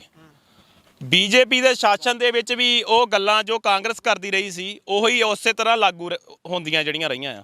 ਸੋ ਤੁਸੀਂ ਦੇਖੋ, ਇਸ ਦੇਸ਼ ਦੀ ਸੈਨਾ ਦੇ ਵਿੱਚ ਪੰਜਾਬੀਆਂ ਔਰ ਸਿੱਖਾਂ ਦਾ ਖਾਸ ਕਰਕੇ ਜਿੰਨਾ ਯੋਗਦਾਨ ਆ, ਉਹਨਾਂ ਕਿਸੇ ਦਾ ਨਹੀਂ ਆ। ਦੇਸ਼ ਨੂੰ ਆਜ਼ਾਦ ਕਰਾਉਣ ਦੇ ਵਿੱਚ ਜਿੰਨਾ ਸਿੱਖਾਂ ਦਾ ਔਰ ਕਿਸੇ ਹੋਰ ਦਾ ਯੋਗਦਾਨ ਆ, ਉਹਨਾਂ ਕਿਸੇ ਕਮਿਊਨਿਟੀ ਦਾ ਨਹੀਂ ਹੈਗਾ। ਲੇਕਿਨ ਫਿਰ ਵੀ ਜੇ ਪੰਜਾਬ ਨੂੰ ਇਹ ਅਲੱਗ ਦੇਸ਼ ਜਾਂ ਅਲੱਗ ਰਾਜ ਦੀ ਤਰ੍ਹਾਂ ਦੇਖਦੇ ਆ, ਤੇ ਸਾਨੂੰ ਨਹੀਂ ਲੱਗਦਾ ਕਿ ਜਿਹੜਾ ਮੋਦੀ ਆ ਉਹ ਮੋਦੀ ਤੋਂ ਔਰ ਹਿਟਲਰ ਦੇ ਵਿੱਚ ਕੋਈ ਫਰਕ ਆ। ਹਿਟਲਰ ਦੀ ਜਿਹੜੀ ਤਾਨਾਸ਼ਾਹੀ ਰਵੱਈਆ ਸੀਗਾ ਉਹੀ ਮੋਦੀ ਦਾ ਤਾਨਾਸ਼ਾਹੀ ਰਵੱਈਆ ਆ। ਸੋ ਬਾਕੀ ਤੁਸੀਂ ਪੰਜਾਬ ਸਰਕਾਰ ਦੀ ਗੱਲ ਕੀਤੀ ਸੀ, ਪੰਜਾਬ ਸਰਕਾਰ 'ਚ ਵੀ ਕਿਤੇ ਨਾ ਕਿਤੇ ਕਮੀ ਆ। ਜੇ ਮੇਰੇ ਘਰ ਦੇ ਅੰਦਰ ਕੋਈ ਦੂਸਰਾ ਬੰਦਾ ਆ ਕੇ ਹਮਲਾ ਕਰ ਜਾਂਦਾ ਆ ਤੇ ਮੇਰੇ ਕੋਲ ਜੋ ਡਿਫੈਂਸ ਦੇ ਲਈ ਮਤਲਬ ਜੋ ਹੈਗਾ ਮੈਨੂੰ ਉਹ ਕਰਨਾ ਚਾਹੀਦਾ ਆ। ਇਹ ਕਿਤੇ ਨਾ ਕਿਤੇ ਜਿਹੜਾ ਪੰਜਾਬ ਸਰਕਾਰ ਆ ਉਹਨਾਂ ਨੂੰ ਇਹ ਸਮਝਣਾ ਚਾਹੀਦਾ। ਸਾਡੇ ਸੀਐਮ ਮਾਨ ਜਿਹੜੇ ਹੈਗੇ ਆ ਬੜੇ ਵਧੀਆ ਸਾਡੇ ਸੀਐਮ ਹੈਗੇ ਆ, ਲੇਕਿਨ ਉਹਨਾਂ ਨੂੰ ਸਮਝਣਾ ਚਾਹੀਦਾ ਆ ਕਿ ਤੁਹਾਡੇ ਹੁੰਦੇ ਹੋਏ ਵੀ ਪੰਜਾਬ ਦੀ ਬਾਰਡਰ ਦੇ ਅੰਦਰ ਆ ਕੇ ਕਿੱਦਾਂ ਹਰਿਆਣੇ ਵਾਲੇ ਹਮਲਾ ਕਰੀ ਜਾਂਦੇ ਆ। ਇੱਕ ਹੋਰ ਗੱਲ, ਹੁਣ ਤੱਕ ਪੰਜਾਬ ਸਰਕਾਰ ਜਿਹੜੀ ਭਗਵੰਤ ਮਾਨ ਸਰ ਕਹਿੰਦੇ ਸੀਗੇ ਮੈਂ ਖੁਦ ਟਰੈਕਟਰ ਚਲਾਉਂਦਾ ਰਿਹਾ, ਖੇਤੀ ਕਰਦਾ ਰਿਹਾ, ਮੈਨੂੰ ਇੰਜਣ ਸਟਾਰਟ ਕਰਨਾ ਆਉਂਦਾ ਹੈ, ਮੈਂ ਸਾਰਾ ਕੁਝ ਕਰਦਾ ਰਿਹਾ, ਪਰ 2 ਸਾਲ ਹੋ ਗਏ ਹਾਲੇ ਤੱਕ ਪੰਜਾਬ ਦੀ ਆਪਣੀ ਖੇਤੀ ਨੀਤੀ ਨਹੀਂ ਤਿਆਰ ਹੋਈ ਤੇ ਹੁਣ ਵਿਚਾਲੇ ਬੈਠ ਕੇ ਕੇਂਦਰ ਨਾਲ ਮੀਟਿੰਗਾਂ ਕਰਾ ਰਹੇ ਨੇ। ਪਹਿਲਾਂ ਆਪਣੇ ਪੀੜੀ ਥੱਲੇ ਸੋਟਾ ਨਹੀਂ ਮਾਰਨਾ ਚਾਹੀਦਾ ਵੀ ਪੰਜਾਬ ਸਰਕਾਰ ਵੀ ਆਪਣੀ ਖੇਤੀ ਨੀਤੀ ਲਾਗੂ ਕਰੇ ਕਿਸਾਨਾਂ ਦੇ ਹੱਕ ਦੇ ਲਈ? ਨਹੀਂ, ਗੱਲ ਤੁਹਾਡੀ ਠੀਕ ਆ ਬਿਲਕੁਲ। ਜਿਹੜਾ ਪਹਿਲਾਂ ਸਮਝੌਤਾ ਮੀਡੀਓਕਰ ਬਣਨ ਤੋਂ ਪਹਿਲਾਂ ਆਪ ਜਿਹੜਾ ਤੁਸੀਂ ਕੋਈ ਵਾਅਦਾ ਕੀਤਾ ਹੁੰਦਾ ਆ ਉਹਨੂੰ ਇੰਪਲੀਮੈਂਟ ਜਾਂ ਉਹਨੂੰ ਪੂਰਾ ਕਰਨ ਦਾ ਜਿਹੜਾ ਉਹ ਬਹੁਤ ਜ਼ਰੂਰੀ ਆ। ਔਰ ਇਹ ਤਾਂ ਫਿਰ ਦੋਗਲੇਪਨ ਵਾਲੀ ਗੱਲ ਹੋ ਗਈ, ਆਪਣਾ ਵਾਅਦਾ ਪੂਰਾ ਨਹੀਂ ਕਰਨਾ। ਜੇ ਉਹ ਸੈਂਟਰ ਖਿਲਾਫ ਅੰਦੋਲਨ ਵਿੱਢਿਆ ਆ ਉਹਦੇ ਵਿੱਚ ਤੁਸੀਂ ਮੀਡੀਓਕਰ ਬਣ ਕੇ ਜਿਹੜਾ ਵਿਚੋਲੀਆ ਬਣ ਕੇ ਤੁਸੀਂ ਰਾਜੀਨਾਮੇ ਕਰਾ ਰਹੇ ਆ, ਇਹ ਬਹੁਤ ਮਾੜੀ ਗੱਲ ਆ। ਇਹ ਜਿਹੜੀ ਆ ਨਿੰਦਣਯੋਗ ਗੱਲ ਆ। ਇਹਨਾਂ ਨੂੰ ਜੋ ਮੰਗਾਂ ਇਹਨਾਂ ਨੇ ਸਟੇਟ ਨੇ ਕਿਸਾਨਾਂ ਦੇ ਨਾਲ ਸਾਡੇ ਨਾਲ ਵਾਅਦਾ ਕੀਤਾ ਆ, ਜਿਹੜੀਆਂ ਮੰਗਾਂ ਉਹ ਪਹਿਲਾਂ ਪੂਰੀਆਂ ਕਰਨ, ਠੀਕ ਹੈ ਕਿ ਨਹੀਂ? ਉਹ ਇਹ ਤਾਂ ਠੀਕ ਆ, ਲੇਕਿਨ ਜਿਹੜਾ ਇਹਨਾਂ ਨੂੰ ਸਾਡੀ ਸਟੇਟ ਦੀ ਗਵਰਨਮੈਂਟ ਨੂੰ ਰੋਲ ਅਦਾ ਇਸ ਟਾਈਮ ਕਰਨਾ ਚਾਹੀਦਾ ਉਹ ਅਦਾ ਨਹੀਂ ਕਰ ਰਹੇ, ਜਿਹਦੇ ਕਾਰਨ ਅਸੀਂ ਨਾ ਖੁਸ਼ ਹਾਂ। ਜੀ, ਤੇ ਉਹਨਾਂ ਲੋਕਾਂ ਨੂੰ ਕੀ ਕਹੋਗੇ ਜਿਹੜੇ ਲਗਾਤਾਰ ਇਹ ਗੱਲ ਦਾ ਪ੍ਰਚਾਰ ਕਰਦੇ ਨੇ ਜਾਂ ਇਹ ਗੱਲ ਵੱਡੇ ਪੱਧਰ ਤੇ ਕਹਿੰਦੇ ਨੇ ਵੀ ਕਿਸਾਨ 2020 ਵਾਲੇ ਅੰਦੋਲਨ ਤੋਂ ਬਾਅਦ ਇੱਕ ਤਰੀਕੇ ਦੇ ਨਾਲ ਉਸ ਰੌਂ 'ਚ ਆ ਗਏ ਨੇ ਵੀ ਇਹਨਾਂ ਨੂੰ ਹੁਣ ਐਂ ਲੱਗਦਾ ਵੀ ਹਰੇਕ ਗੱਲ ਨੂੰ ਸੜਕ ਤੇ ਆ ਕੇ ਹੀ ਮਨਵਾਇਆ ਜਾ ਸਕਦਾ ਹੈ, ਹਰੇਕ ਗੱਲ ਦੇ ਲਈ ਸੜਕ ਤੇ ਆ ਕੇ ਪ੍ਰਚਾਰ ਕਰਨਾ ਜਾਂ ਪ੍ਰਦਰਸ਼ਨ ਕਰਨਾ ਬਹੁਤ ਜ਼ਰੂਰੀ ਹੈ। ਹੁਣ ਵੀ ਹੋਇਆ, ਹੁਣ ਵੀ ਸੜਕਾਂ ਤੇ ਕਿਸਾਨ ਪਹੁੰਚ ਗਏ ਨੇ ਦਿੱਲੀ ਜਾਣ ਦੇ ਲਈ। ਇਸੇ ਤਰੀਕੇ ਦੇ ਨਾਲ ਇਹ ਲਾ ਲਓ ਵੀ ਬੀਜੇਪੀ ਦੇ ਵੱਲੋਂ ਵੀ ਇਹ ਪ੍ਰੋਪੇਗੈਂਡਾ ਕ੍ਰੀਏਟ ਕੀਤਾ ਜਾ ਰਿਹਾ। ਕੱਲ੍ਹ ਦੀਆਂ ਅਖਬਾਰਾਂ ਦੇ ਵਿੱਚ ਵੀ ਇਹ ਖਬਰ ਆਈ ਸੀ ਕਿ ਇਕੱਲੇ ਕਿਸਾਨ ਪੰਜਾਬ ਦੇ ਹੀ ਕਿਉਂ ਅੰਦੋਲਨ ਕਰ ਰਹੇ ਨੇ। ਉੱਥੇ ਉਹਨਾਂ ਨੇ ਆਪਣੀਆਂ ਪ੍ਰਾਪਤੀਆਂ ਵੀ ਗਿਣਾਈਆਂ, ਕਿਹੜੀਆਂ ਫਸਲਾਂ ਤੇ MSP ਦਿੱਤੀ ਜਾ ਰਹੀ ਹੈ, ਮਸ਼ੀਨਰੀ ਦਾ ਕਿਹੋ ਜਿਹਾ ਢਾਂਚਾ ਪ੍ਰੋਵਾਈਡ ਕਰਾਇਆ ਜਾ ਰਿਹਾ ਹੈ, ਸਾਰੀਆਂ ਗੱਲਾਂ ਕੀਤੀਆਂ ਨੇ। ਪਰ ਜਿਹੜੇ ਨੈਰੇਟਿਵ ਇਹ ਬਣਾਏ ਜਾ ਰਹੇ ਨੇ ਕਿ ਕਿਸਾਨ ਲੋਕਾਂ ਨੂੰ ਖੱਜਲ ਕਰਦੇ ਨੇ, ਇਹਦੇ ਬਾਰੇ ਕੀ ਕਹੋਗੇ? ਸਰ ਦੇਖੋ, 2021 ਦੇ ਵਿੱਚ ਸਾਨੂੰ ਪਤਾ ਆ ਜਿਹੜਾ ਦੇਸ਼ ਵਿਆਪੀ ਅੰਦੋਲਨ ਹੋਇਆ ਸੀਗਾ ਜਿਹਦੇ ਵਿੱਚ ਕਿਸਾਨਾਂ ਨੇ ਜਿਹੜਾ ਆ ਉਹ ਦਿੱਲੀ ਜਾ ਕੇ ਜਿੱਤ ਪ੍ਰਾਪਤ ਕੀਤੀ ਸੀ। ਲੇਕਿਨ ਉਦੋਂ ਕਿਸਾਨਾਂ ਦੇ ਨਾਲ ਵਾਅਦਾ ਹੋਇਆ ਸੀਗਾ ਕਿ ਜਿਹੜਾ MSP ਦੀ ਗਰੰਟੀ ਵਾਲਾ ਕਾਨੂੰਨ ਆ ਉਹਨੂੰ ਜਿਹੜਾ ਆ ਉਹ ਬਣਾ ਦਿੱਤਾ ਜਾਊਗਾ ਤੇ ਲਾਗੂ ਕਰ ਦਿੱਤਾ ਜਾਊਗਾ। ਲੇਕਿਨ ਉਹ ਕਾਨੂੰਨ ਉੱਥੇ ਦਾ ਉੱਥੇ ਹੀ ਖੜਾ, ਕਾਨੂੰਨ ਕੋਈ ਲਾਗੂ ਨਹੀਂ ਹੋਇਆ। ਪਰ ਉਹਦੇ 'ਚ ਮਾਫ ਕਰਨਾ ਤੁਹਾਡੀ ਗੱਲ ਕੱਟ ਰਿਹਾ, ਉਹਦੇ 'ਚ ਕੇਂਦਰ ਦਾ ਇਹ ਕਹਿਣਾ ਹੈ ਕਿ ਜਿਹੜੀ ਅਸੀਂ ਕਮੇਟੀ ਦਾ ਗਠਨ ਕੀਤਾ ਸੀ ਕਿਸਾਨਾਂ ਨੇ ਸਾਨੂੰ ਪੈਨਲ ਹੀ ਨਹੀਂ ਦਿੱਤਾ, ਕਿਸਾਨਾਂ ਨੇ ਸਾਨੂੰ ਗਿਣਤੀ ਦੇ ਉਹ ਕਿਸਾਨ ਹੀ ਨਹੀਂ ਦਿੱਤੇ, ਆਗੂ ਹੀ ਨਹੀਂ ਦਿੱਤੇ ਜਿਨ੍ਹਾਂ ਨੇ ਉਸ ਕਮੇਟੀ 'ਚ ਪੈਣਾ ਸੀ। ਫਿਰ ਅਸੀਂ ਆਪਣੀ ਕਮੇਟੀ ਗਠਨ ਕਰ ਲਈ, ਉਹ ਕੰਮ ਕਰ ਰਹੀ ਹੈ, ਜਦੋਂ ਹੋਊਗਾ। ਨਹੀਂ, ਇਦਾਂ ਨਹੀਂ ਹੁੰਦਾ। ਦੇਖੋ ਤੁਸੀਂ ਹੁਣ ਵੀ ਮੀਡੀਆ ਵਾਲੇ ਹੋ, ਮੀਡੀਆ ਤੇ ਅਸੀਂ ਵੀ ਦੇਖ ਰਹੇ ਹਾਂ। ਹਾਲੇ ਤੱਕ ਵੀ ਜਿਹੜੇ ਸਾਡੇ ਕਿਸਾਨ ਆਗੂ ਉੱਥੇ ਡੱਲੇਵਾਲ ਸਾਹਿਬ ਹੈਗੇ ਆ ਉਹ ਤਾਂ ਆਪ ਕਹਿ ਰਹੇ ਆ ਕਿ ਅਸੀਂ ਦੇਖੋ ਕੋਈ ਚਾਹੇ ਦੇਸ਼ ਦੀਆਂ ਚਾਹੇ ਦੇਸ਼ਾਂ ਦੀਆਂ ਜੰਗਾਂ ਹੁੰਦੀਆਂ ਹੋਣ, ਉਹਦਾ ਫੈਸਲਾ ਵੀ ਟੇਬਲ ਤੇ ਬਹਿ ਕੇ ਹੁੰਦਾ ਆ। ਮੈਂ ਉਹਨਾਂ ਦਾ ਡੱਲੇਵਾਲ ਸਾਹਿਬ ਦਾ ਬਿਆਨ ਸੁਣ ਰਿਹਾ ਸੀਗਾ, ਉਹ ਕਹਿ ਰਹੇ ਆ ਕਿ ਅਸੀਂ ਤਾਂ ਟੇਬਲ ਟਾਕ ਕਰਨ ਨੂੰ ਤਿਆਰ ਆ। ਟੇਬਲ ਟਾਕ ਜੇ ਉਹ ਕਹਿਣਗੇ ਤਾਂ ਕਰਾਂਗੇ ਨਾ ਟੇਬਲ ਟਾਕ। ਹਜੇ ਵੀ ਉਹ ਬੈਠੇ ਆ ਟੇਬਲ ਟਾਕ ਕਰਨ ਨੂੰ। ਹੁਣ ਜੇ ਸੈਂਟਰ ਨੇ ਸੱਦਣਾ ਹੀ ਨਹੀਂ ਇਹਨਾਂ ਨੂੰ ਤੇ ਕਿੱਥੋਂ ਟੇਬਲ ਟਾਕ ਕਰਕੇ ਕਿੱਥੋਂ? ਸਮੱਸਿਆ ਤਾਂ ਉੱਦਾਂ ਦੀ ਉੱਦਾਂ ਹੀ ਖੜੀ ਆ। ਇੱਥੇ ਇੱਕ ਹੋਰ ਗੱਲ ਆ ਬਾਈ ਜੀ, ਦੇਖ ਲਓ ਜਦੋਂ ਕਿਸਾਨ ਨਿਕਲ ਪੈਂਦੇ ਘਰਾਂ ਤੋਂ ਸਿਰਾਂ ਤੇ ਕੱਫਣ ਬੰਨ੍ਹ ਕੇ, ਉਦੋਂ ਹੀ ਕਿਉਂ ਸੈਂਟਰ ਨੂੰ ਚੇਤੇ ਆਉਂਦਾ ਵੀ ਲੈ ਹੁਣ ਮੀਟਿੰਗ ਕਰ ਲੈਂਦੇ। ਇਸ ਤੋਂ ਪਹਿਲਾਂ ਜਿੰਨਾ ਮਰਜ਼ੀ ਪੰਜਾਬ 'ਚ ਬੈਠੇ ਰੌਲਾ ਪਾਈ ਜਾਣ, ਕਦੀ ਉਹਨਾਂ ਦੇ ਕੰਨ ਤੇ ਜੂੰ ਨਹੀਂ ਸਰਕਦੀ। ਕੀ ਉਹ ਦੇਖਣਾ ਹੀ ਚਾਹੁੰਦੇ ਹੁੰਦੇ ਨੇ, ਹਮੇਸ਼ਾ ਪਰਖਣਾ ਹੀ ਚਾਹੁੰਦੇ ਹੁੰਦੇ ਨੇ ਕਿ ਕਿੰਨੀ ਕੁ ਸਟਰੈਂਥ ਬਾਕੀ ਹੈ ਪੰਜਾਬ ਦੇ ਵਿੱਚ? ਜਦੋਂ ਸ਼ੰਭੂ ਤੇ ਪਹੁੰਚੇ ਵੱਡੀ ਗਿਣਤੀ ਦੇ ਵਿੱਚ 3 ਤੋਂ 4 ਕਿਲੋਮੀਟਰ ਲੰਬਾ ਇਸ ਸਮੇਂ ਉੱਥੇ ਕਾਫਲਾ ਖੜਾ ਹੈ ਟਰਾਲੀਆਂ ਦਾ, ਉੱਥੇ ਉਸ ਤੋਂ ਬਾਅਦ ਫਿਰ ਗੱਲ ਲਈ ਸੱਦਾ ਆਉਂਦਾ। ਸਿਰਫ ਇੱਕ ਮੀਟਿੰਗ ਉਸ ਤੋਂ ਪਹਿਲਾਂ ਕੀਤੀ ਗਈ ਜਿਹੜੀ ਕਿ ਬਿਲਕੁਲ ਬੇਸਿੱਟਾ ਰਹੀ। ਜਦ ਬੇਸਿੱਟਾ ਹੀ ਰਹੀ ਫਿਰ ਉਹ ਮੀਟਿੰਗ ਦਾ ਕੋਈ ਅਰਥ ਵੀ ਨਹੀਂ ਬਣਦਾ। ਤੇ ਜਿਹੜੇ ਮੰਤਰੀ ਆਉਂਦੇ ਵੀ ਨੇ ਮੀਟਿੰਗ ਕਰਨ ਦੇ ਲਈ, ਕੀ ਲੱਗਦਾ ਉਹਨਾਂ ਤੋਂ ਇੰਨੀ ਜ਼ਿਆਦਾ ਪਾਵਰ ਹੈਗੀ ਹੈ ਕਿ ਬਿਨਾਂ ਉਹ ਉੱਪਰੋਂ ਇਸ਼ਾਰੇ ਦੇ ਆਪਣੇ ਪੱਧਰ ਤੇ ਕੋਈ ਫੈਸਲਾ ਦੇ ਜਾਣ ਜਾਂ ਕੋਈ ਗੱਲ ਕਰ ਜਾਣ ਵੀ ਕਿਸਾਨੋ ਲਓ ਤੁਹਾਡੀ ਆਹ ਮੰਗ ਮੰਨੀ, ਅਸੀਂ ਐਂ ਜਾ ਕੇ ਕਰ ਦਿਆਂਗੇ? ਕੀ ਲੱਗਦਾ ਇੰਨੀ ਤੜ ਵਾਲੇ ਲੀਡਰ ਜਿਹੜੇ ਉਹਨਾਂ ਵੱਲੋਂ ਭੇਜੇ ਜਾਂਦੇ ਨੇ? ਮੈਂ ਤੁਹਾਨੂੰ ਦੱਸਦਾ, ਜਿੱਦਾਂ ਮੈਂ ਪਹਿਲਾਂ ਕਹਿ ਕੇ ਹਟਿਆ ਆ ਕਿ ਚਾਹੇ ਕਾਂਗਰਸ ਦੀ ਸਰਕਾਰ ਹੋਵੇ ਚਾਹੇ ਬੀਜੇਪੀ ਦੀ ਸਰਕਾਰ ਹੋਵੇ, ਇਹਨਾਂ ਨੇ ਪੰਜਾਬ ਨਾਲ ਹਮੇਸ਼ਾ ਮਤਰੇਈ ਮਾਂ ਵਾਲਾ ਸਲੂਕ ਕੀਤਾ ਆ। ਠੀਕ ਆ। ਔਰ ਤੁਸੀਂ ਦੇਖੋ ਮੋਦੀ ਇੰਨਾ ਹੰਕਾਰ ਗਿਆ ਆ ਸਾਡੇ ਦੇਸ਼ ਦਾ ਪੀਐਮ, ਕਿਉਂਕਿ ਰਾਜੇ ਨੂੰ ਬੜਾ ਕਾਮ ਰਹਿਣਾ ਚਾਹੀਦਾ ਆ, ਲੇਕਿਨ ਇੰਨਾ ਹੰਕਾਰ ਗਿਆ ਆ। ਔਰ ਉਹ ਪੰਜਾਬ ਨੂੰ ਇਹੀ ਦੇਖਦੇ ਆ ਵੀ ਇਹਨਾਂ ਦੇ ਕੋਲ 13 ਐਮਪੀ ਆ, ਇਹਨਾਂ ਦੇ 13 ਐਮਪੀਆਂ ਨਾਲ ਸਾਨੂੰ ਕੋਈ ਫਰਕ ਨਹੀਂ ਪੈਣਾ। ਉਹ ਐਜ਼ ਏ ਪੋਲੀਟੀਕਲੀ ਦੇਖਦੇ ਆ, ਨਾ ਕਿ ਉਹਨਾਂ ਨੂੰ ਸੋਸ਼ਲੀ ਦੇਖਦੇ ਕਿ ਸਾਡੇ ਦੇਸ਼ ਦਾ ਹਿੱਸਾ ਆ ਪੰਜਾਬ। ਜਿੰਨੀ ਖੇਤੀ ਦੀ ਜਿਹੜੀ ਪੈਦਾਵਾਰ ਇੱਥੇ ਹੁੰਦੀ ਆ, ਜਿੱਥੋਂ ਸਾਰਾ ਦੇਸ਼ ਚੱਲਦਾ ਆ, ਉਹ ਸਭ ਤੋਂ ਜਿਹੜਾ ਮੋਹਰੀ ਸੂਬਾ ਉਹ ਪੰਜਾਬ ਆ। ਔਰ ਜਿਹੜਾ ਤੁਸੀਂ ਗੱਲ ਕਰ ਰਹੇ ਆ ਕਿ ਇਹ ਜਿਹੜਾ ਤੁਸੀਂ ਗੱਲ ਕੀਤੀ ਸੀ ਵੀ ਇਹ ਜਿਹੜੀ ਆ ਜਥੇਬੰਦੀਆਂ ਦੀਆਂ ਤਾਕਤਾਂ ਚੈੱਕ ਕਰਦੇ, ਬਿਲਕੁਲ ਤੁਹਾਡੀ ਗੱਲ ਸਹੀ ਆ। ਇਹ ਜਥੇਬੰਦੀਆਂ ਦੀਆਂ ਤਾਕਤਾਂ ਨਹੀਂ ਚੈੱਕ ਕਰ ਰਹੇ, ਇਹ ਸਾਡੇ ਅਲੱਗ-ਅਲੱਗ ਕਮਿਊਨਿਟੀਆਂ ਦੀਆਂ ਤਾਕਤਾਂ ਚੈੱਕ ਕਰ ਰਹੇ ਆ। ਉਹ ਜਿੱਦਾਂ ਉਸ ਤੋਂ ਪਹਿਲਾਂ ਮੈਂ ਦੱਸਦਾ, ਇਸ ਤੋਂ ਪਹਿਲਾਂ SC ST ਐਕਟ ਦੇ ਖਿਲਾਫ ਫੈਸਲਾ ਆਇਆ ਸੀਗਾ। ਠੀਕ ਹੈ। ਉਦੋਂ ਇਹਨਾਂ ਨੇ ਇਹ ਜਿਹੜੀ ਭਾਜਪਾ ਆ, ਇਹ ਜਿਹੜੀ ਭਾਜਪਾ ਆ, ਇਹ ਕਮਿਊਨਲ ਸੰਪਰਦਾਇਕ ਇਹ ਰਾਜਨੀਤੀ ਕਰਦੀ ਆ। ਇਹੀ ਰਾਜਨੀਤੀ ਕਰਕੇ ਇਹ ਰਾਮ ਮੰਦਿਰ ਦੇ ਫੇਵਰ ਨੂੰ ਲੈ ਕੇ ਅੱਜ ਸਾਰਾ ਜਿਹੜਾ ਆ ਤੁਸੀਂ ਦੇਖੋ ਸਾਰਾ ਨੈਰੇਟਿਵ ਸੈੱਟ ਕੀਤਾ ਜਾ ਰਿਹਾ 2024 ਦੇ ਇਲੈਕਸ਼ਨ ਨੂੰ ਲੈ ਕੇ। ਔਰ ਜਿਹੜੀ ਮੈਂ ਤੁਹਾਨੂੰ ਗੱਲ ਕਰ ਰਿਹਾ ਸੀਗਾ ਕਿ ਜਿਹੜਾ ਮੋਦੀ ਆ ਉਹਨੂੰ ਕੋਈ ਲੈਣਾ ਦੇਣਾ ਨਹੀਂ ਹੈਗਾ ਸਾਡੇ ਜਿਹੜਾ ਪੰਜਾਬ ਦੇ ਨਾਲ। ਔਰ ਬਾਕੀ ਮੁਸਲਮਾਨਾਂ ਨੂੰ ਕਿੱਦਾਂ ਟਾਰਗੇਟ ਕੀਤਾ ਜਾ ਰਿਹਾ, ਸਿੱਖਾਂ ਨੂੰ ਕਿੱਦਾਂ ਟਾਰਗੇਟ ਕੀਤਾ ਜਾ ਰਿਹਾ, ਕਿੱਦਾਂ ਟਰੀਟ ਕੀਤਾ ਜਾ ਰਿਹਾ, ਔਰ ਦੂਜੇ ਦਰਜੇ ਦੇ ਸ਼ਹਿਰੀ ਦੇ ਵਾਂਗੂ ਟਰੀਟ ਕੀਤਾ ਜਾ ਰਿਹਾ ਸਾਨੂੰ। ਦੂਜੇ ਦਰਜੇ ਦੇ ਇਸ ਦੇਸ਼ ਦੇ ਅਸੀਂ ਕੋਈ ਦੂਜੇ ਦਰਜੇ ਦੇ ਸ਼ਹਿਰੀ ਆ, ਸਾਨੂੰ ਦੂਜੇ ਦਰਜੇ ਦੇ ਸ਼ਹਿਰੀਆਂ ਦੇ ਵਾਂਗੂ ਟਰੀਟ ਕੀਤਾ ਜਾ ਰਿਹਾ। ਔਰ ਤੁਸੀਂ ਦੇਖੋ, ਤੁਸੀਂ ਇਹ ਗੱਲ ਕਰ ਰਹੇ ਆ ਵੀ ਉਹ ਕਮੇਟੀ ਦੇ ਕੋਲ ਫੈਸਲਾ ਲੈਣ ਦੀ ਕੋਈ ਪਾਵਰ ਨਹੀਂ ਉਹਨਾਂ ਦੇ ਕੋਲ। ਉਹ ਸਿਰਫ ਟਾਈਮ ਟਪਾ ਰਹੇ ਆ ਕਿੱਦਾਂ ਅਸੀਂ 2024 ਦੀਆਂ ਜਿਹੜੀਆਂ ਚੋਣਾਂ ਆ ਉਹਨੂੰ ਨਿਗਾ ਲਈਏ। ਆਮ ਜਿਹੜੇ ਚੁਣਾਵ ਹੋਣੇ, ਲੋਕ ਸਭਾ ਦੇ ਚੁਣਾਵ ਹੋਣੇ, ਅਸੀਂ ਉਹਨੂੰ ਕਿੱਦਾਂ ਨਿਗਾ ਲਈਏ ਔਰ ਫਿਰ ਆਪਣੀ ਮਨਮਰਜ਼ੀ ਕਰੀਏ।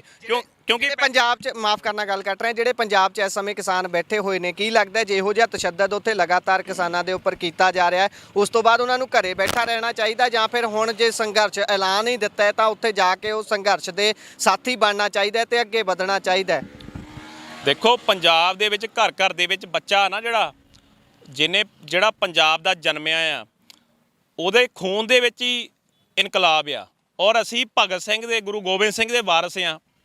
ਗੁਰੂ ਰਵਿਦਾਸ ਮਹਾਰਾਜ ਜੀ, ਭਗਵਾਨ ਵਾਲਮੀਕ ਜੀ, ਗੁਰੂ ਸਦਨਾ ਜੀ, ਸੈਨ ਜੀ, ਇਹਨਾਂ ਸਾਰਿਆਂ ਦੇ ਅਸੀਂ ਵਾਰਸ ਆ। ਬਾਬਾ ਸਾਹਿਬ ਡਾਕਟਰ ਭੀਮ ਰਾਓ ਅੰਬੇਦਕਰ ਜੀ ਦੇ ਵਾਰਸ ਆ, ਜਿਨ੍ਹਾਂ ਨੇ ਇਸ ਦੇਸ਼ ਨੂੰ ਕੌਨਸਟੀਟਿਊਸ਼ਨ ਦਿੱਤਾ। ਔਰ ਸੰਤ ਖਾਲਸਾ ਭਿੰਡਰਾਂ ਵਾਲੇ ਜੀ, ਇਹ ਸਾਡੇ ਆਦਰਸ਼ ਨੇ। ਔਰ ਤੁਸੀਂ ਦੇਖੋ, ਜੇਕਰ ਇਦਾਂ ਦਾ ਨੈਰੇਟਿਵ ਜਿਹੜਾ ਬੀਜੇਪੀ ਸੈੱਟ ਕਰਨਾ ਚਾਹੁੰਦੀ ਹੈ ਸਾਡੇ ਕਿਸਾਨ ਭਰਾਵਾਂ ਦੇ ਖਿਲਾਫ, ਜੇਕਰ ਉਹ ਅਜਿਹਾ ਹੀ ਕਰਦੀ ਰਹੀ ਤੇ ਉਹ ਦਿਨ ਦੂਰ ਨਹੀਂ ਜਦੋਂ ਪੰਜਾਬ ਦੇ ਹਰ ਘਰ ਦੇ ਵਿੱਚੋਂ ਬੱਚਾ ਉਸ ਅੰਦੋਲਨ ਦਾ ਹਿੱਸਾ ਬਣੇਗਾ। ਔਰ ਬੱਚਾ ਉਸ ਅੰਦੋਲਨ ਦਾ ਹਿੱਸਾ ਬਣੇਗਾ। ਔਰ ਫਿਰ ਉਸੇ ਤਰ੍ਹਾਂ 2021 ਦੇ ਵਿੱਚ ਜੋ ਹੋਇਆ ਸੀਗਾ, ਉਹ ਦਿੱਲੀ ਦੀਆਂ ਬਰੂਹਾਂ ਤੇ ਜਾ ਕੇ ਕਿਸਾਨ ਜਿੱਦਾਂ ਡਟੇ ਸੀਗੇ ਉੱਦਾਂ ਹੀ ਡਟਾਂਗੇ ਉੱਥੇ। ਜੀ, ਸੰਤ ਜਰਨੈਲ ਸਿੰਘ ਭਿੰਡਰਾਂ ਵਾਲਿਆਂ ਦੀ ਤੁਸੀਂ ਤਸਵੀਰ ਹੱਥਾਂ ਦੇ ਵਿੱਚ ਫੜੀ ਹੋਈ ਹੈ। ਦੀਪ ਸਿੱਧੂ ਦੀ ਵੀ ਤਸਵੀਰ ਹੈ। ਉਹਨਾਂ ਦੀ ਬਰਸੀ ਥੋੜੇ ਦਿਨ ਪਹਿਲਾਂ ਕੱਲ੍ਹ ਹੀ ਲੰਘ ਕੇ ਗਈ ਹੈ। ਕੀ ਕਹੋਗੇ ਦੀਪ ਸਿੱਧੂ ਦੇ ਬਾਰੇ, ਉਹਨਾਂ ਦੀ ਸੋਚ ਬਾਰੇ? ਕਿਉਂਕਿ ਪਿਛਲੀ ਵਾਰੀ ਉਹਨਾਂ ਦੇ ਵੱਲੋਂ ਸ਼ੰਭੂ ਦੇ ਉੱਪਰ ਮੋਰਚਾ ਲਾਇਆ ਗਿਆ ਸੀ, ਜਿਸ ਤੋਂ ਬਾਅਦ ਕਿਸਾਨ ਅੱਗੇ ਵਧੇ ਤੇ ਦਿੱਲੀ ਤੱਕ ਪਹੁੰਚੇ ਸੀ। ਕਿਤੇ ਨਾ ਕਿਤੇ ਬਾਅਦ ਚੋਂ ਉਹਨਾਂ ਦੇ ਖਿਲਾਫ ਹੀ ਪ੍ਰਚਾਰ ਵੀ ਹੋਇਆ ਬਹੁਤ ਵੱਡੇ ਪੱਧਰ ਤੇ, ਜਿਸ ਦੇ ਵਿੱਚ ਉਹਨਾਂ ਨੂੰ ਗਦਾਰ ਤੱਕ ਐਲਾਨਿਆ ਗਿਆ। ਪਰ ਅੱਜ ਦੀ ਸਥਿਤੀ ਨੂੰ ਦੇਖਦੇ ਹੋਏ ਤੁਸੀਂ ਉਹਨਾਂ ਨੂੰ ਕੀ ਕਹੋਗੇ? ਦੇਖੋ, ਅੱਜ ਜਦੋਂ ਉਹ ਅੰਦੋਲਨ ਹੋਇਆ ਸੀ ਤੇ ਅਸੀਂ ਦੇਖਿਆ ਸੀ ਕਿ ਜਿਹੜੇ ਸਾਡੇ ਦੀਪ ਸਿੱਧੂ ਜੀ, ਸਵਰਗੀ ਦੀਪ ਸਿੱਧੂ ਜੀ, ਜਿਹੜੇ ਅੱਜ ਸਾਡੇ ਵਿੱਚ ਨਹੀਂ ਗਏ। ਦੇਖੋ, ਇੰਨਾ ਵਧੀਆ, ਇੰਨਾ ਐਜੂਕੇਟਡ ਲਾਇਰ ਐਡਵੋਕੇਟ, ਔਰ ਜਿਹੜਾ ਕਿ ਪੰਜਾਬ ਦੀ ਔਰ ਇਸ ਬਾਲੀਵੁੱਡ ਦੇ ਵਿੱਚ ਕੰਮ ਕਰ ਚੁੱਕਿਆ ਬੰਦਾ ਸੀ। ਮੈਂ ਤਾਂ ਦੇਖਦਾ ਸੀ ਵੀ ਉਹ ਜਦੋਂ ਇੱਕ ਆਮ ਦਰੀ, ਜਿਹੜੀ ਗੰਦੀ ਦਰੀ ਸੀ, ਜਿਹੜੀ ਕਿ ਸਾਰੇ ਯੂਜ਼ ਕਰਦੇ ਸੀ ਜਦੋਂ ਜਿੱਦਾਂ ਦਾ ਸੀਗਾ ਸਾਰੇ, ਔਰ ਉਹ ਬੰਦਾ ਆਪਣੀ ਐਸ਼ੋ ਆਰਾਮ ਵਾਲੀ ਜ਼ਿੰਦਗੀ ਛੱਡ ਕੇ ਉਸ ਦਰੀ ਦੇ ਉੱਪਰ ਸੌਂ ਰਿਹਾ ਸੀਗਾ। ਔਰ ਕਿੱਦਾਂ ਉਹਦੇ ਖਿਲਾਫ ਹੀ ਨੈਰੇਟਿਵ ਸੈੱਟ ਕੀਤਾ ਕਿ ਇਹੀ ਜਿਹੜਾ ਬੰਦਾ ਆ ਜਿਹੜਾ ਕਿ ਕਿਸਾਨ ਆਗੂਆਂ ਦਾ ਮੋਹਰੀ ਬਣ ਰਿਹਾ ਆ ਔਰ ਇਹਨਾਂ ਨੂੰ ਅੰਦੋਲਨ ਨੂੰ ਖਿੱਚ ਕੇ ਅੱਗੇ ਲਿਜਾ ਰਿਹਾ, ਤਾਂ ਉਹਦੇ ਖਿਲਾਫ ਅੰਦਰ ਖਾਤੇ ਜਿਹੜਾ ਨੈਰੇਟਿਵ ਸੈੱਟ ਕੀਤਾ ਗਿਆ, ਜਿਹਦਾ ਖਮਿਆਜਾ ਦੀਪ ਸਿੱਧੂ ਨੂੰ ਭੁਗਤਣਾ ਪਿਆ। ਔਰ ਸਾਨੂੰ ਅੱਜ ਦੀਪ ਸਿੱਧੂ ਦੀ ਕਮੀ ਜਿਹੜੀ ਬਹੁਤ ਖਲ ਰਹੀ ਆ, ਕਿਉਂਕਿ ਇੱਦਾਂ ਦੇ ਨੌਜਵਾਨ ਜਿਹੜੇ ਆ ਇਹ ਇਸ ਦੁਨੀਆ ਤੇ ਬਾਰ-ਬਾਰ ਜਾਂ ਜਲਦੀ ਨਹੀਂ ਆਉਂਦੇ, ਬਹੁਤ ਰੇਅਰ ਇੱਦਾਂ ਦੇ ਨੌਜਵਾਨ ਹੁੰਦੇ ਆ। ਸੋ ਉਸ ਤੋਂ ਬਾਅਦ ਬਾਈ ਹੁਣਾਂ ਦੇ ਵੱਲ ਆਉਂਦੇ ਆ। ਬਾਈ ਕੀ ਕਹੋਗੇ ਤੁਸੀਂ, ਜਿਹੜੀ ਤਸਵੀਰ ਫੜੀ ਹੋਈ ਹੈ ਇਸ ਦੇ ਵਿੱਚ ਕਹਿ ਸਕਦੇ ਆ ਕਿ ਪੰਜਾਬ ਦੇ ਉਹ ਲੋਕ ਨੇ ਜਿਨ੍ਹਾਂ ਨੇ ਕੌਮ ਦੇ ਲਈ ਕੁਝ ਕੀਤਾ, ਜਿਨ੍ਹਾਂ ਨੇ ਇੱਕ ਕਹਿ ਸਕਦੇ ਆ ਚਿਣਗ ਜਗਾਈ। ਨੌਜਵਾਨੀ ਦੀ ਗੱਲ ਕਰੀਏ ਤਾਂ ਸਿੱਧੂ ਤੇ ਦੀਪ ਸਿੱਧੂ ਦੀ ਉਹ ਬਹੁਤ ਵੱਡੀ ਭੂਮਿਕਾ ਰਹੀ ਹੈ। ਉਸ ਤੋਂ ਪਹਿਲਾਂ 1984, ਉਸ ਤੋਂ ਪਹਿਲਾਂ ਕਿਸ ਤਰੀਕੇ ਦੇ ਨਾਲ ਦਮਦਮੀ ਟਕਸਾਲ ਚੱਲੀ, ਸੰਤ ਜਰਨੈਲ ਸਿੰਘ ਭਿੰਡਰਾਂਵਾਲਿਆਂ ਦੀ ਜਦੋਂ ਗੱਲ ਕਰਦੇ ਆ ਤਾਂ ਹਰ ਕਿਸੇ ਦੇ ਅੰਦਰ ਇੱਕ ਜਜ਼ਬਾ ਪੈਦਾ ਹੋ ਜਾਂਦਾ। ਤੁਸੀਂ ਕੀ ਕਹੋਗੇ ਇਹਨਾਂ ਸ਼ਖਸੀਅਤਾਂ ਦੇ ਬਾਰੇ ਦੇ ਵਿੱਚ, ਕਿਉਂਕਿ ਇਹਨਾਂ ਨੂੰ ਵੀ ਉਲਟਾ ਕਿਤੇ ਨਾ ਕਿਤੇ ਮੰਨਿਆ ਇਹ ਜਾਂਦਾ ਹੈ ਕਿ ਸਾਰੀਆਂ ਸਰਕਾਰਾਂ ਹੀ ਇਹਨਾਂ ਸਭ ਦੇ ਪਿੱਛੇ ਹੁੰਦੀਆਂ ਨੇ, ਜਿਹੜੀਆਂ ਇਹਨਾਂ ਨੂੰ ਖਤਮ ਕਰਦੀਆਂ ਨੇ, ਇਹਨਾਂ ਦੇ ਖਿਲਾਫ ਨੈਰੇਟਿਵ ਸੈੱਟ ਕਰਦੀਆਂ ਨੇ ਕਿ ਇਹ ਕੋਈ ਆਮ ਵਿਅਕਤੀ ਨਹੀਂ ਸੀ, ਇਹ ਤਾਂ ਦੇਸ਼ ਨੂੰ ਤੋੜਨ ਦੀਆਂ ਗੱਲਾਂ ਕਰਦੇ ਸੀ। ਬਿਲਕੁਲ ਜੀ, ਪਹਿਲੋਂ ਤਾਂ ਵਾਹਿਗੁਰੂ ਜੀ ਕਾ ਖਾਲਸਾ ਵਾਹਿਗੁਰੂ ਜੀ ਕੀ ਫਤਿਹ। ਗੁਰੂ ਦੀ ਫਤਿਹ ਤੋਂ ਬਾਅਦ ਮੈਂ ਪੰਜਾਬੀ ਰੇਡੀਓ USA ਦਾ ਬਹੁਤ ਬਹੁਤ ਧੰਨਵਾਦ ਕਰਦਾ ਕਿ ਤੁਸੀਂ ਸਾਡੀ ਗੱਲ ਸੁਣੀ ਆ ਕੇ, ਤੁਸੀਂ ਸਾਡੀ ਕਵਰੇਜ ਕੀਤੀ, ਸਾਡੀ ਗੱਲ ਪਹੁੰਚਾਉਂਗੇ ਸਾਰੇ ਪਾਸੇ ਜਾ ਕੇ ਬਾਹਰ ਪਹੁੰਚਾਉਂਗੇ ਤੁਸੀਂ ਮੁਲਕਾਂ 'ਚ। ਇੱਥੇ ਤਾਂ ਮੀਡੀਆ ਜਿਹੜਾ ਉਹ ਸਾਰਾ ਇਹਨਾਂ ਦੇ ਕਾਬੂ 'ਚ ਆ। ਜੋ ਖਬਰ ਸਾਰੀ ਮੋਰਚੇ ਦੀ ਆ ਸਾਡੀ, ਉਹ ਉੱਤੇ ਕੋਈ ਵੀਡੀਓ ਨਹੀਂ, ਉੱਤੇ ਕੋਈ ਇੰਟਰਨੈਟ ਨਹੀਂ। ਜਿਹੜੇ ਮੋਰਚੇ ਤੇ ਸਿੰਘ ਲੜਦੇ ਸਾਡੇ ਤੇ ਉਹਨਾਂ ਨੂੰ ਵੀਡੀਓ ਬਣਾਉਂਦੇ ਆ ਤੇ ਉਹ ਵੀਡੀਓ ਸਾਰੀਆਂ ਜਿਹੜੀਆਂ ਉਹ ਭੇਜ ਨਹੀਂ ਸਕਦੇ। ਤੇ ਜਿਹੜਾ ਮੀਡੀਆ ਆ, ਜੇ ਕੋਈ ਉਹਨਾਂ ਨੂੰ ਹੁਕਮ ਦਿੱਤਾ ਗਿਆ ਪੁਲਿਸ ਨੂੰ ਕਿ ਇਹਨਾਂ ਨੂੰ ਮਾਰ ਦਿਓ, ਇਹਨਾਂ ਨੂੰ ਕੁਚਲ ਦਿਓ, ਉਹਨਾਂ ਨੂੰ ਕੁੱਟਦੇ ਮਾਰਦਿਆਂ ਦੀ ਵੀਡੀਓ ਜੇ ਕੋਈ ਬਣਾਉਂਦਾ ਆ ਕਿਸਾਨਾਂ ਨੂੰ ਪੁਲਿਸ ਦੀ, ਤਾਂ ਉਹ ਫਿਰ ਉਹਨੂੰ ਕਹਿੰਦੇ ਵੀ ਸਬਕ ਸਿਖਾਵਾਂਗੇ UAPA ਦੇ ਡਰਾਵੇ ਲਾ ਕੇ। ਇਹ ਜਿਹੜਾ ਮੀਡੀਆ ਵੀ ਸਾਡਾ ਡਰਿਆ, ਪਰ ਅਸੀਂ ਸਾਰੇ ਸਹਿਮਤ ਕਰਦੇ ਹਾਂ ਕਿ ਸਾਡਾ ਨਿਡਰ ਮੀਡੀਆ, ਜਿਹਨੇ ਸਾਡੀਆਂ ਗੱਲਾਂ ਬਚਾਈਆਂ, ਜਿਹਨੇ ਸਾਡੇ ਹੀਰੋ ਦੀਪ ਸਿੱਧੂ ਨੂੰ ਭੰਡਿਆ, ਜਿਹਨੇ ਮੀਡੀਆ ਨੇ ਸਾਡੇ ਸੰਤ ਜਰਨੈਲ ਸਿੰਘ ਭਿੰਡਰਾਂਵਾਲਿਆਂ ਨੂੰ ਵੀ ਮਾੜਾ ਕਿਹਾ, ਉਹ ਕਦੀ ਨਹੀਂ ਕਹਿੰਦੇ ਸੀ ਕਿ ਕੌਮਾਂ ਵੰਡੀਆਂ ਜਾਣ। ਉਹ ਸਿਰਫ ਸ਼ਾਂਤੀ ਚਾਹੁੰਦੇ ਸੀ। ਅੱਕ ਕੇ ਉਹਨਾਂ ਨੇ ਉਹ ਰਾਹ ਚੁਣਿਆ। ਤੇ ਬਾਕੀ ਜਿਹੜੇ ਸਾਰੇ ਆ ਆਪਣਾ ਯੋਗਦਾਨ ਪਾ ਕੇ ਗਏ ਆ ਕੌਮ ਲਈ, ਪੰਜਾਬ ਲਈ, ਸਾਰਿਆਂ ਦੇ ਅਸੀਂ ਰਿਣੀ ਆ। ਤੇ ਦੀਪ ਸਿੱਧੂ ਬਾਈ ਦੀ ਕਮੀ ਤਾਂ ਬਹੁਤ ਰੜਕ ਰਹੀ ਆ। ਅੱਜ ਮੈਂ ਘਰੋਂ ਜਦੋਂ ਨਿਕਲਿਆ, ਮੈਂ ਤਿਆਰ ਹੋਇਆ, ਮੈਂ ਕਿਹਾ ਘਰਦੀ ਨੂੰ ਕਿ ਮੈਨੂੰ ਅੱਜ ਪੈਂਟ ਕਮੀਜ਼ ਦੇ ਦੇ। ਮੋਰਚੇ ਤੇ ਡਰਮਾਂ 'ਚੋਂ ਪਾਣੀ ਲੈ ਕੇ ਦੀਪ ਸਿੱਧੂ ਨਹਾ ਕੇ ਸਾਡੇ ਕੋਲ, ਉਹਨੇ ਪੈਂਟ ਪਾਉਣੀ, ਕਮੀਜ਼ ਪਾਉਣੀ ਆ, ਟਾਈ ਲਾ ਕੇ ਇੱਥੋਂ ਸੋਹਣਾ ਜਿੱਦਾਂ ਸ਼ਰਟ ਕਰਨਾ ਪਕੜਦਾ ਸੀ ਪਾਊ ਬਣ ਕੇ। ਅਸੀਂ ਅੱਜ ਮੈਂ ਦੀਪ ਸਿੱਧੂ ਕਰਕੇ ਇਹ ਮੈਂ ਪੈਂਟ ਸ਼ਰਟ ਪਾ ਕੇ ਆਇਆ। ਫਿਰ ਉਹਨੇ ਕਹਿਣਾ, ਉਹਨੇ ਚਾਹ ਲਿਆਓ, ਕੌਲੀਆਂ ਬਾਟਿਆਂ, ਸਾਡੇ ਨਾਲ ਚਾਹ ਪੀਣੀ। ਸਾਨੂੰ ਲੱਗਦਾ ਹੀ ਨਹੀਂ ਸੀ ਉਹ ਕੋਈ ਬਾਲੀਵੁੱਡ ਦਾ ਸਟਾਰ ਆ ਜਾਂ ਕੋਈ ਵੱਡਾ ਸਟਾਰ ਆ, ਉਹਦੇ 'ਚ ਹੈ ਹੀ ਨਹੀਂ ਸੀ।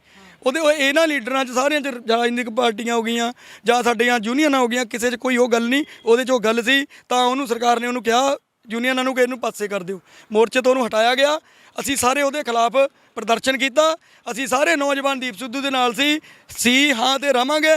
ਸਾਡੇ ਕੇਸਰੀ ਨਿਸ਼ਾਨ ਸਾਹਿਬ ਨੂੰ ਕਿਹਾ ਗਿਆ ਸਟੇਜ ਤੋਂ ਕਿ ਇਹਨਾਂ ਨੂੰ ਹਟਾ ਦਿਓ।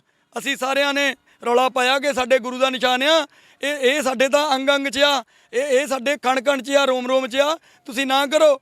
ਫਿਰ ਕਿਹਾ ਗਿਆ ਕਿ ਆਪਣੇ ਨਿਹੰਗ ਜਥੇਬੰਦੀਆਂ ਨੂੰ ਕੱਢ ਦਿਓ, ਭਈ ਇਹ ਚਲੇ ਜਾਣ ਤੇ ਕੋਈ ਰਵੇ ਨਾ ਤੇ ਅਸੀਂ ਇਹਨਾਂ ਨੂੰ ਕੁੱਟ ਕੇ ਭਜਾ ਦਈਏ। ਸਾਰੀਆਂ ਸਭ ਕੁਝ ਹੁੰਦਾ ਰਿਹਾ ਉੱਤੇ। ਜਿਹੜਾ ਮੋਰਚਾ ਸੀ ਅਸੀਂ ਜਿੱਤਿਆ। ਪਰ ਮੈਂ ਕਹਿਣਾ ਚਾਹੂੰਗਾ ਸਾਫ਼ ਸ਼ਬਦਾਂ 'ਚ ਕਿ ਸਾਡੀਆਂ ਯੂਨੀਅਨਾਂ ਨੇ ਉਹ ਮੌਕਾ ਨਹੀਂ ਸੰਭਾਲਿਆ। ਉਹ ਮੌਕੇ ਦੇ ਉੱਤੇ ਜਦੋਂ ਉਹ ਝੁਕਿਆ ਸੀ, ਉਹ ਤੁਸੀਂ ਚਿੱਠੀ ਲੈ ਕੇ ਆ ਗਏ, ਮੈਂ ਸਾਰੀ ਲੈ ਕੇ ਤੁਸੀਂ ਨੋਟੀਫਿਕੇਸ਼ਨ ਜਾਰੀ ਕਰਾ ਕੇ ਉੱਠਦੇ।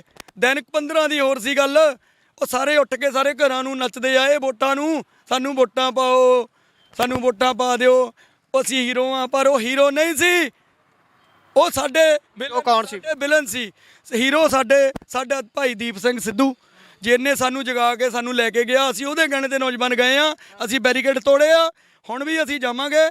ਅਸੀਂ ਸਾਰੇ ਇਕੱਠੇ ਆ, ਉਹਦੇ ਨਾਂ ਤੇ ਇਕੱਠੇ ਆ, ਉਹਦੀ ਯਾਦ ਤੇ ਇਕੱਠੇ ਆ। ਕੱਲ ਵੀ ਅਸੀਂ ਸ਼ਹੀਦੀ ਦਿਹਾੜਾ ਮਨਾਇਆ ਦੀਪ ਸਿੱਧੂ ਬਾਈ ਦਾ। ਭਾਈ ਇੱਥੇ ਇੱਕ ਗੱਲ ਜ਼ਰੂਰ ਕਹਿਣੀ ਚਾਹਾਂਗਾ ਜਾਂ ਤੁਹਾਡੇ ਤੋਂ ਸਵਾਲ ਇਹ ਲੈਣਾ ਚਾਹੂੰਗਾ ਕਿ ਦੀਪ ਸਿੱਧੂ ਦੇ ਬਾਰੇ ਕਿਸਾਨੀ ਅੰਦੋਲਨ ਵੇਲੇ ਇਹ ਗੱਲ ਕਹੀ ਗਈ ਕਿ ਅਸੀਂ ਕਿਸਾਨੀ ਮੰਗਾਂ ਨੂੰ ਲੈ ਕੇ ਦਿੱਲੀ ਆਏ ਆ। ਇਹ ਜਿਹੜੀਆਂ ਮੰਗਾਂ ਨੇ, ਜਿਸ ਤਰੀਕੇ ਦੇ ਨਾਲ ਪਾਤਸ਼ਾਹੀ ਦਾਅਵੇ ਦੀ ਗੱਲ ਕਰਦਾ ਸੀ ਦੀਪ ਸਿੱਧੂ, ਹੈ ਨਾ, ਉਸ ਤਰੀਕੇ ਦੀਆਂ ਕਹਿੰਦੇ ਗੱਲਾਂ ਜੇ ਕਰਨੀਆਂ ਨੇ ਤਾਂ ਤੁਸੀਂ ਆਪਣੇ ਪੱਧਰ ਤੇ ਸੰਘਰਸ਼ ਕਰੋ, ਆਪਣੇ ਪੱਧਰ ਤੇ ਕੁਝ ਕਰੋ, ਇਸ ਸੰਘਰਸ਼ ਨੂੰ ਖਰਾਬ ਨਾ ਕਰੋ। ਇਹੋ ਜਿਹੀਆਂ ਗੱਲਾਂ ਕਹੀਆਂ ਜਾ ਰਹੀਆਂ ਸੀ। ਪਰ ਕੀ ਲੱਗਦਾ ਸੀ ਉੱਥੇ ਦੀਪ ਸਿੱਧੂ ਸਹੀ ਪਾਸੇ ਜਾ ਰਿਹਾ ਸੀ ਜਾਂ ਫਿਰ ਕਿਸਾਨ ਆਗੂ ਇਹ ਚਾਹੁੰਦੇ ਸੀ ਵੀ ਇਹ ਜਿਹੜਾ ਕਿਸਾਨ ਅੰਦੋਲਨ ਛਿੜਿਆ ਹੋਇਆ ਹੈ ਇਹਨੂੰ ਸਰਕਾਰ ਤੋੜ ਨਾ ਸਕੇ, ਸਰਕਾਰ ਨੂੰ ਇੱਕ ਨੈਰੇਟਿਵ ਨਾ ਮਿਲੇ ਕਿ ਆਹ ਨੈਰੇਟਿਵ ਇਹਨਾਂ ਦਾ ਹੈ, ਦੇਸ਼ ਨੂੰ ਤੋੜਨ ਦੀਆਂ ਗੱਲਾਂ ਕਰਦੇ ਨੇ, ਇਸ ਕਰਕੇ ਇਹਨਾਂ ਨੂੰ ਪਾਸੇ ਰੱਖਿਆ ਜਾਵੇ। ਕੀ ਦੇਖਦੇ ਹੋ ਇਹਨੂੰ? ਦੇਖੋ, ਦੀਪ ਸਿੱਧੂ ਇੱਕ ਐਡਵੋਕੇਟ ਸੀ, ਇੱਕ ਐਡਵੋਕੇਟ ਜਿਹੜਾ ਨਾ ਹੁੰਦਾ, ਇੱਕ ਐਡਵੋਕੇਟ ਉਹ ਤਾਂ ਉੱਦਾਂ ਹੀ ਕੋਈ ਐਡਵੋਕੇਟ ਜਾਂ ਲਾਇਰ ਨਹੀਂ ਬਣ ਜਾਂਦਾ, ਉਹਨੂੰ ਬਹੁਤ ਪੜ੍ਹਨਾ ਪੈਂਦਾ ਆ, ਹਰ ਚੀਜ਼ ਨੂੰ ਪੜ੍ਹਨਾ ਪੈਂਦਾ, ਬਰੀਕੀ ਨਾਲ ਬੰਦਾ ਸਮਝਦਾ ਆ। ਔਰ ਦੀਪ ਸਿੱਧੂ ਹਰ ਬਿਆਨ ਸੋਚ ਕੇ ਦਿੰਦਾ ਸੀਗਾ। ਜਿਹੜਾ ਬੰਦਾ ਲਾਇਰ ਹੁੰਦਾ ਨਾ, ਉਹ ਹਰ ਗੱਲ ਸੋਚ ਕੇ ਬੋਲਦਾ ਸੀ। ਔਰ ਇਸ ਕਾਰਨ ਮੈਂ ਸਮਝਦਾ ਕਿਤੇ ਨਾ ਕਿਤੇ ਉਹਦੀ ਜਿਹੜੀ ਪੋਪੂਲੈਰਿਟੀ ਸੀ ਉਹ ਕਿਸਾਨ ਜਥੇਬੰਦੀਆਂ ਦੇ ਆਗੂਆਂ ਨੂੰ ਖਲ ਰਹੀ ਸੀਗੀ, ਜਿਹਦੇ ਕਾਰਨ ਸਾਨੂੰ ਲੱਗਦਾ ਕਿ ਉਹਨਾਂ ਨੂੰ ਦਰਕਨਾਰ ਕੀਤਾ ਗਿਆ। ਔਰ ਉਹਨਾਂ ਦੀ ਜਿਹੜਾ ਵੀ ਉਹਨਾਂ ਨੇ ਸੰਘਰਸ਼ ਕੀਤਾ ਸੀਗਾ, ਉਹਨੂੰ ਬਿਲਕੁਲ ਅੱਖੋਂ ਪਰੋਖੇ ਕਰਨ ਦਾ ਕੰਮ ਉਸ ਟਾਈਮ ਕੀਤਾ ਗਿਆ, ਜਿਹੜਾ ਕਿ ਬਹੁਤ ਮੰਦਭਾਗੀ ਸੀ। ਔਰ ਤੁਸੀਂ ਦੇਖੋ ਕਿ ਜਦੋਂ ਸਿੱਖ ਕੌਮ ਤੇ ਭੀੜ ਪਈ ਸੀ, ਤੋ ਜਿਹੜੇ ਗਰਦਾਰ ਹੁੰਦੇ ਨਾ, ਗਦਾਰ ਕਿਸਮ ਦੇ ਬੰਦੇ ਹੁੰਦੇ ਆ, ਉਹ ਕਿਤੇ ਬਾਹਰੋਂ ਕਹਿੰਦੇ ਹੁੰਦੇ ਨਾ ਤੀਰਾਂ ਤੋਂ ਨਾ ਤਲਵਾਰਾਂ ਤੋਂ, ਸਿੱਖ ਕੌਮ ਡਰੇ ਗਦਾਰਾਂ ਤੋਂ। ਸਾਨੂੰ ਵੈਰੀਆਂ ਤੋਂ ਕੋਈ ਖਤਰਾ ਨਹੀਂ, ਸਾਨੂੰ ਡਰ ਹੈ ਆਪਣੇ ਯਾਰਾਂ ਤੋਂ। ਸੋ ਜਦੋਂ ਵੀ ਕੋਈ ਗਰਦਾਰੀ ਕਰਦਾ ਆ, ਉਹ ਸਾਡੇ ਆਪ ਦੇ ਵਿੱਚੋਂ ਹੀ ਹੁੰਦਾ ਸੀਗਾ ਬੰਦਾ। KPS ਗਿੱਲ ਕੌਣ ਸੀ ਜਿਨ੍ਹਾਂ ਨੇ ਤਸੀਹੇ ਦਿੱਤੇ, ਉਹ ਕੌਣ ਸੀ? ਮਤਲਬ ਸਾਰੇ ਆਪਣੇ 'ਚ ਹੀ ਹੁੰਦਾ। ਔਰ ਜਦੋਂ ਕੋਈ ਮੂਵਮੈਂਟ ਉੱਠਦੀ ਆ, ਉਹਨੂੰ ਠੱਲ ਪਾਉਣ ਦੇ ਲਈ ਆਪਣੇ ਵਿੱਚੋਂ ਹੀ ਗਦਾਰ ਜਿਹੜੇ ਆ ਔਰ ਟੌਟ ਜਿਹੜੇ ਆ ਪੈਦਾ ਕੀਤੇ ਜਾਂਦੇ, ਤਾਂ ਕਿ ਕੋਈ ਮੂਵਮੈਂਟ ਨਾ ਉੱਠੇ। ਇਸੇ ਤਰ੍ਹਾਂ ਦੀਪ ਸਿੱਧੂ ਬਾਈ ਦੇ ਨਾਲ ਹੋਇਆ, ਜਿਹਦੇ ਕਾਰਨ ਉਹ ਸ਼ਿਕਾਰ ਹੋਇਆ। ਅੱਜ ਸਾਡੇ ਜਿਹੜੀ ਆ ਸਾਡੇ ਵਿੱਚ ਨਹੀਂ ਆ, ਉਹਨਾਂ ਦੀ ਕਮੀ ਸਾਨੂੰ ਬਹੁਤ ਖਲ ਰਹੀ ਆ। ਸੋ ਆਖਰੀ ਸਵਾਲ ਹੈ, ਤੁਸੀਂ ਜਿਹੜਾ ਅੱਜ ਬੰਦ ਦੀ ਕਾਲ ਕਿਸਾਨ ਜਥੇਬੰਦੀਆਂ ਤੇ ਹੋਰ ਬਹੁਤ ਸਾਰੀਆਂ ਜਥੇਬੰਦੀਆਂ ਦੇ ਵੱਲੋਂ ਦਿੱਤੀ ਗਈ ਸੀ, ਤੁਸੀਂ ਉਸ ਦੇ ਸਮਰਥਨ ਦੇ ਵਿੱਚ ਹੋ? ਇਦਾਂ ਆ ਜੀ, ਬਿਲਕੁਲ ਉਹਨਾਂ ਦੇ ਸਮਰਥਨ 'ਚ ਆ। ਇਦਾਂ ਅਸੀਂ ਏਕਾ ਚਾਹੁੰਦੇ ਆ, ਤੇ ਅਸੀਂ ਇਕੱਲੇ ਨਹੀਂ ਹੋਣਾ ਚਾਹੁੰਦੇ। ਜਿਹੜੀਆਂ 32 ਜਥੇਬੰਦੀਆਂ ਨੇ ਕਾਲ ਦਿੱਤੀ ਆ, ਅਸੀਂ ਉਹਨਾਂ ਦਾ ਸਨਮਾਨ ਕਰਦੇ ਆ। ਹਜੇ ਵੀ ਭੁੱਲੇ ਰਾਹ ਤੇ ਆ ਜਾਓ, ਹਜੇ ਵੀ ਇੱਕ ਹੋ ਜਾਓ, ਇੱਕ ਹੋ ਕੇ ਤੁਰੀਏ। ਆਪਣੇ ਏਕੇ ਨਹੀਂ ਆਪਾਂ ਨੂੰ ਬਚਾਉਣਾ। ਇਕੱਲੇ ਹੋਵਾਂਗੇ ਤਾਂ ਪਿੰਡਾਂ 'ਚ ਖਿਲਾਰ ਦਿੱਤੇ ਜਾਓਗੇ, ਤੁਸੀਂ ਮਾਰ ਦਿੱਤੇ ਜਾਓਗੇ, ਤੁਹਾਨੂੰ ਡੰਡੇ ਦੇ ਨਾਲ ਘਾਇਆ ਜਾਊਗਾ। ਤੁਸੀਂ ਮੇਰੇ ਵੀਰ ਸਾਰਿਆਂ ਦਾ ਸਨਮਾਨ ਕਰਦੇ ਆ, ਤੇ ਤੁਸੀਂ ਮੇਰੇ ਵੀਰ ਸਾਰੇ ਇਹ ਦੀਪ ਸਿੱਧੂ ਬਾਈ ਨੂੰ ਅਸੀਂ ਉਹਨਾਂ ਨੂੰ ਅੱਜ ਮਿਸ ਕਰਦੇ ਆ। ਸਾਡਾ ਅੰਮ੍ਰਿਤਪਾਲ ਸਿੰਘ, ਇਹਨੂੰ NSA ਲਾ ਕੇ ਜੇਲ੍ਹਾਂ 'ਚ ਡੱਕਤਾ, ਜੇ ਤੋਂ ਇਹਨੂੰ ਡਰ ਲੱਗਦਾ ਉਹਨਾਂ ਨੂੰ ਕਾਨੂੰਨ ਦਾ ਡੰਡਾ ਦਿਖਾਉਂਦੇ ਆ। ਕਦੀ ਇਹਨਾਂ ਦੀ CID ਸਾਡੇ ਘਰਾਂ ਦੇ ਵਿੱਚ ਆ ਕੇ ਸਾਨੂੰ ਪੁੱਛਦੇ ਆ, ਤੁਸੀਂ ਜ਼ਿਲ੍ਹੇ ਤੋਂ ਬਾਹਰ ਕਿੱਥੇ ਜਾਣਾ, ਤੁਸੀਂ ਕਿੱਥੇ ਰਿਸ਼ਤੇਦਾਰੀਆਂ 'ਚ ਜਾਣਾ, ਤੁਸੀਂ ਸਾਨੂੰ ਨਿਕਲ ਨਹੀਂ ਦਿੰਦੇ, ਤੇ ਸਾਨੂੰ ਬਾਰ-ਬਾਰ ਪਰੇਸ਼ਾਨ ਕੀਤਾ ਜਾਂਦਾ।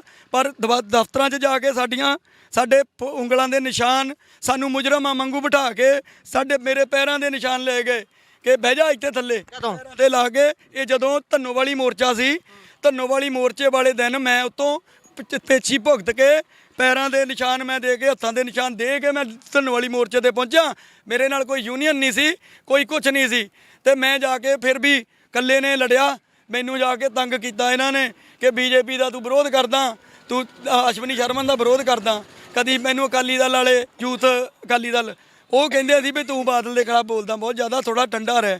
ਤੇ ਮੁੜ ਕੇ ਜਦੋਂ ਮੈਂ ਨਹੀਂ ਟਲਿਆ, ਮੇਰੇ ਘਰਦਿਆਂ ਨੂੰ, ਮੇਰੇ ਚਾਚੇ ਨੂੰ, ਕਿ ਇਹਨੂੰ ਥੋੜਾ ਰੋਕੋ, ਸਮਝਾਓ, ਮੇਰੇ ਘਰਦਿਆਂ ਤੱਕ ਆ ਗਏ, ਹੈ ਨਾ। ਇਹ ਜ਼ਮੀਨੀ ਹਾਲਤ ਆ। ਇਹ ਇੱਦਾਂ ਦੇ ਹੀ ਸਮਿਆਂ ਦੇ ਵਿੱਚੋਂ ਅੱਕ ਕੇ ਜੋ ਸਾਡੇ ਨਾਲ ਸਰਕਾਰਾਂ ਅੱਜ ਕਰਦੀਆਂ, ਕੇਂਦਰ ਦੀ ਸਰਕਾਰ ਨੇ, ਜਿਸ ਮੌਕੇ 'ਤੇ ਅੱਜ ਇਕੱਠੇ ਹੋਏ ਆ। ਅੱਜ ਦਾ ਬੰਦ ਦੀ ਕਾਲ ਸੀ, ਅਸੀਂ ਬੰਦ ਦਾ ਸਮਰਥਨ ਕਰਦੇ ਆ, ਪਰ ਅਸੀਂ ਦੁਕਾਨਦਾਰ ਭਾਈ ਵੀਰਾਂ ਨੂੰ ਸਾਰਿਆਂ ਨੂੰ ਬੇਨਤੀ ਕੀਤੀ, ਭਾਈ ਦੁਕਾਨਾਂ ਖੋਲ੍ਹੋ, ਆਪਣੇ ਕਾਰੋਬਾਰ ਕਰੋ। ਬੰਦ ਕਾਹਦਾ ਹੋਇਆ ਭਾਜੀ? ਬੰਦ ਇੱਦਾਂ ਆ, ਬੰਦ ਜਦੋਂ ਤੁਸੀਂ ਆਪਣੇ ਕਾਰੋਬਾਰ ਕਰੋ। ਬੰਦ ਦਾ ਇਹ ਆ, ਜਿੰਨੇ ਬੰਦ ਭਾਈ ਕਰਨਾ ਆ ਉਹਨੇ ਸਾਨੂੰ ਕਿਹਾ, ਭਾਈ ਮੈਂ ਸਾਰਾ ਦਿਨ ਨਹੀਂ ਖੋਲ੍ਹਣੀ, ਹੱਥ ਜੋੜ ਕੇ ਕਹਿੰਦੇ ਦੁਕਾਨਦਾਰ, ਜਿਹਦੇ ਦਿਲ ਦੇ ਵਿੱਚ ਹੈਗਾ। ਪਰ ਅਸੀਂ ਸਾਰਿਆਂ ਨੂੰ ਜੋੜਦੇ, ਜਿੱਦਾਂ ਇਹ ਸਾਡੇ ਭਰਾ, ਸਾਡੇ SC ਭਰਾ, ਸਾਡੇ ਸਾਰੇ ਵੀਰ, ਸਾਰੀਆਂ ਕਮਿਊਨਿਟੀਆਂ ਦੇ ਸਾਡੇ ਆਏ ਆ, ਸਾਡੇ ਨਾਲ ਜੁੜ ਕੇ ਖੜੇ ਆ, ਤਾਂ ਅਸੀਂ ਸਾਰਿਆਂ ਦਾ ਧੰਨਵਾਦ ਕਰਦੇ ਆ। ਤੇ ਬਾਕੀ ਜਿਹੜਾ ਅੱਜ ਦਾ ਦਿਨ ਆ, ਅੱਜ ਬੰਦ ਦੀ ਕਾਲ ਸੀ।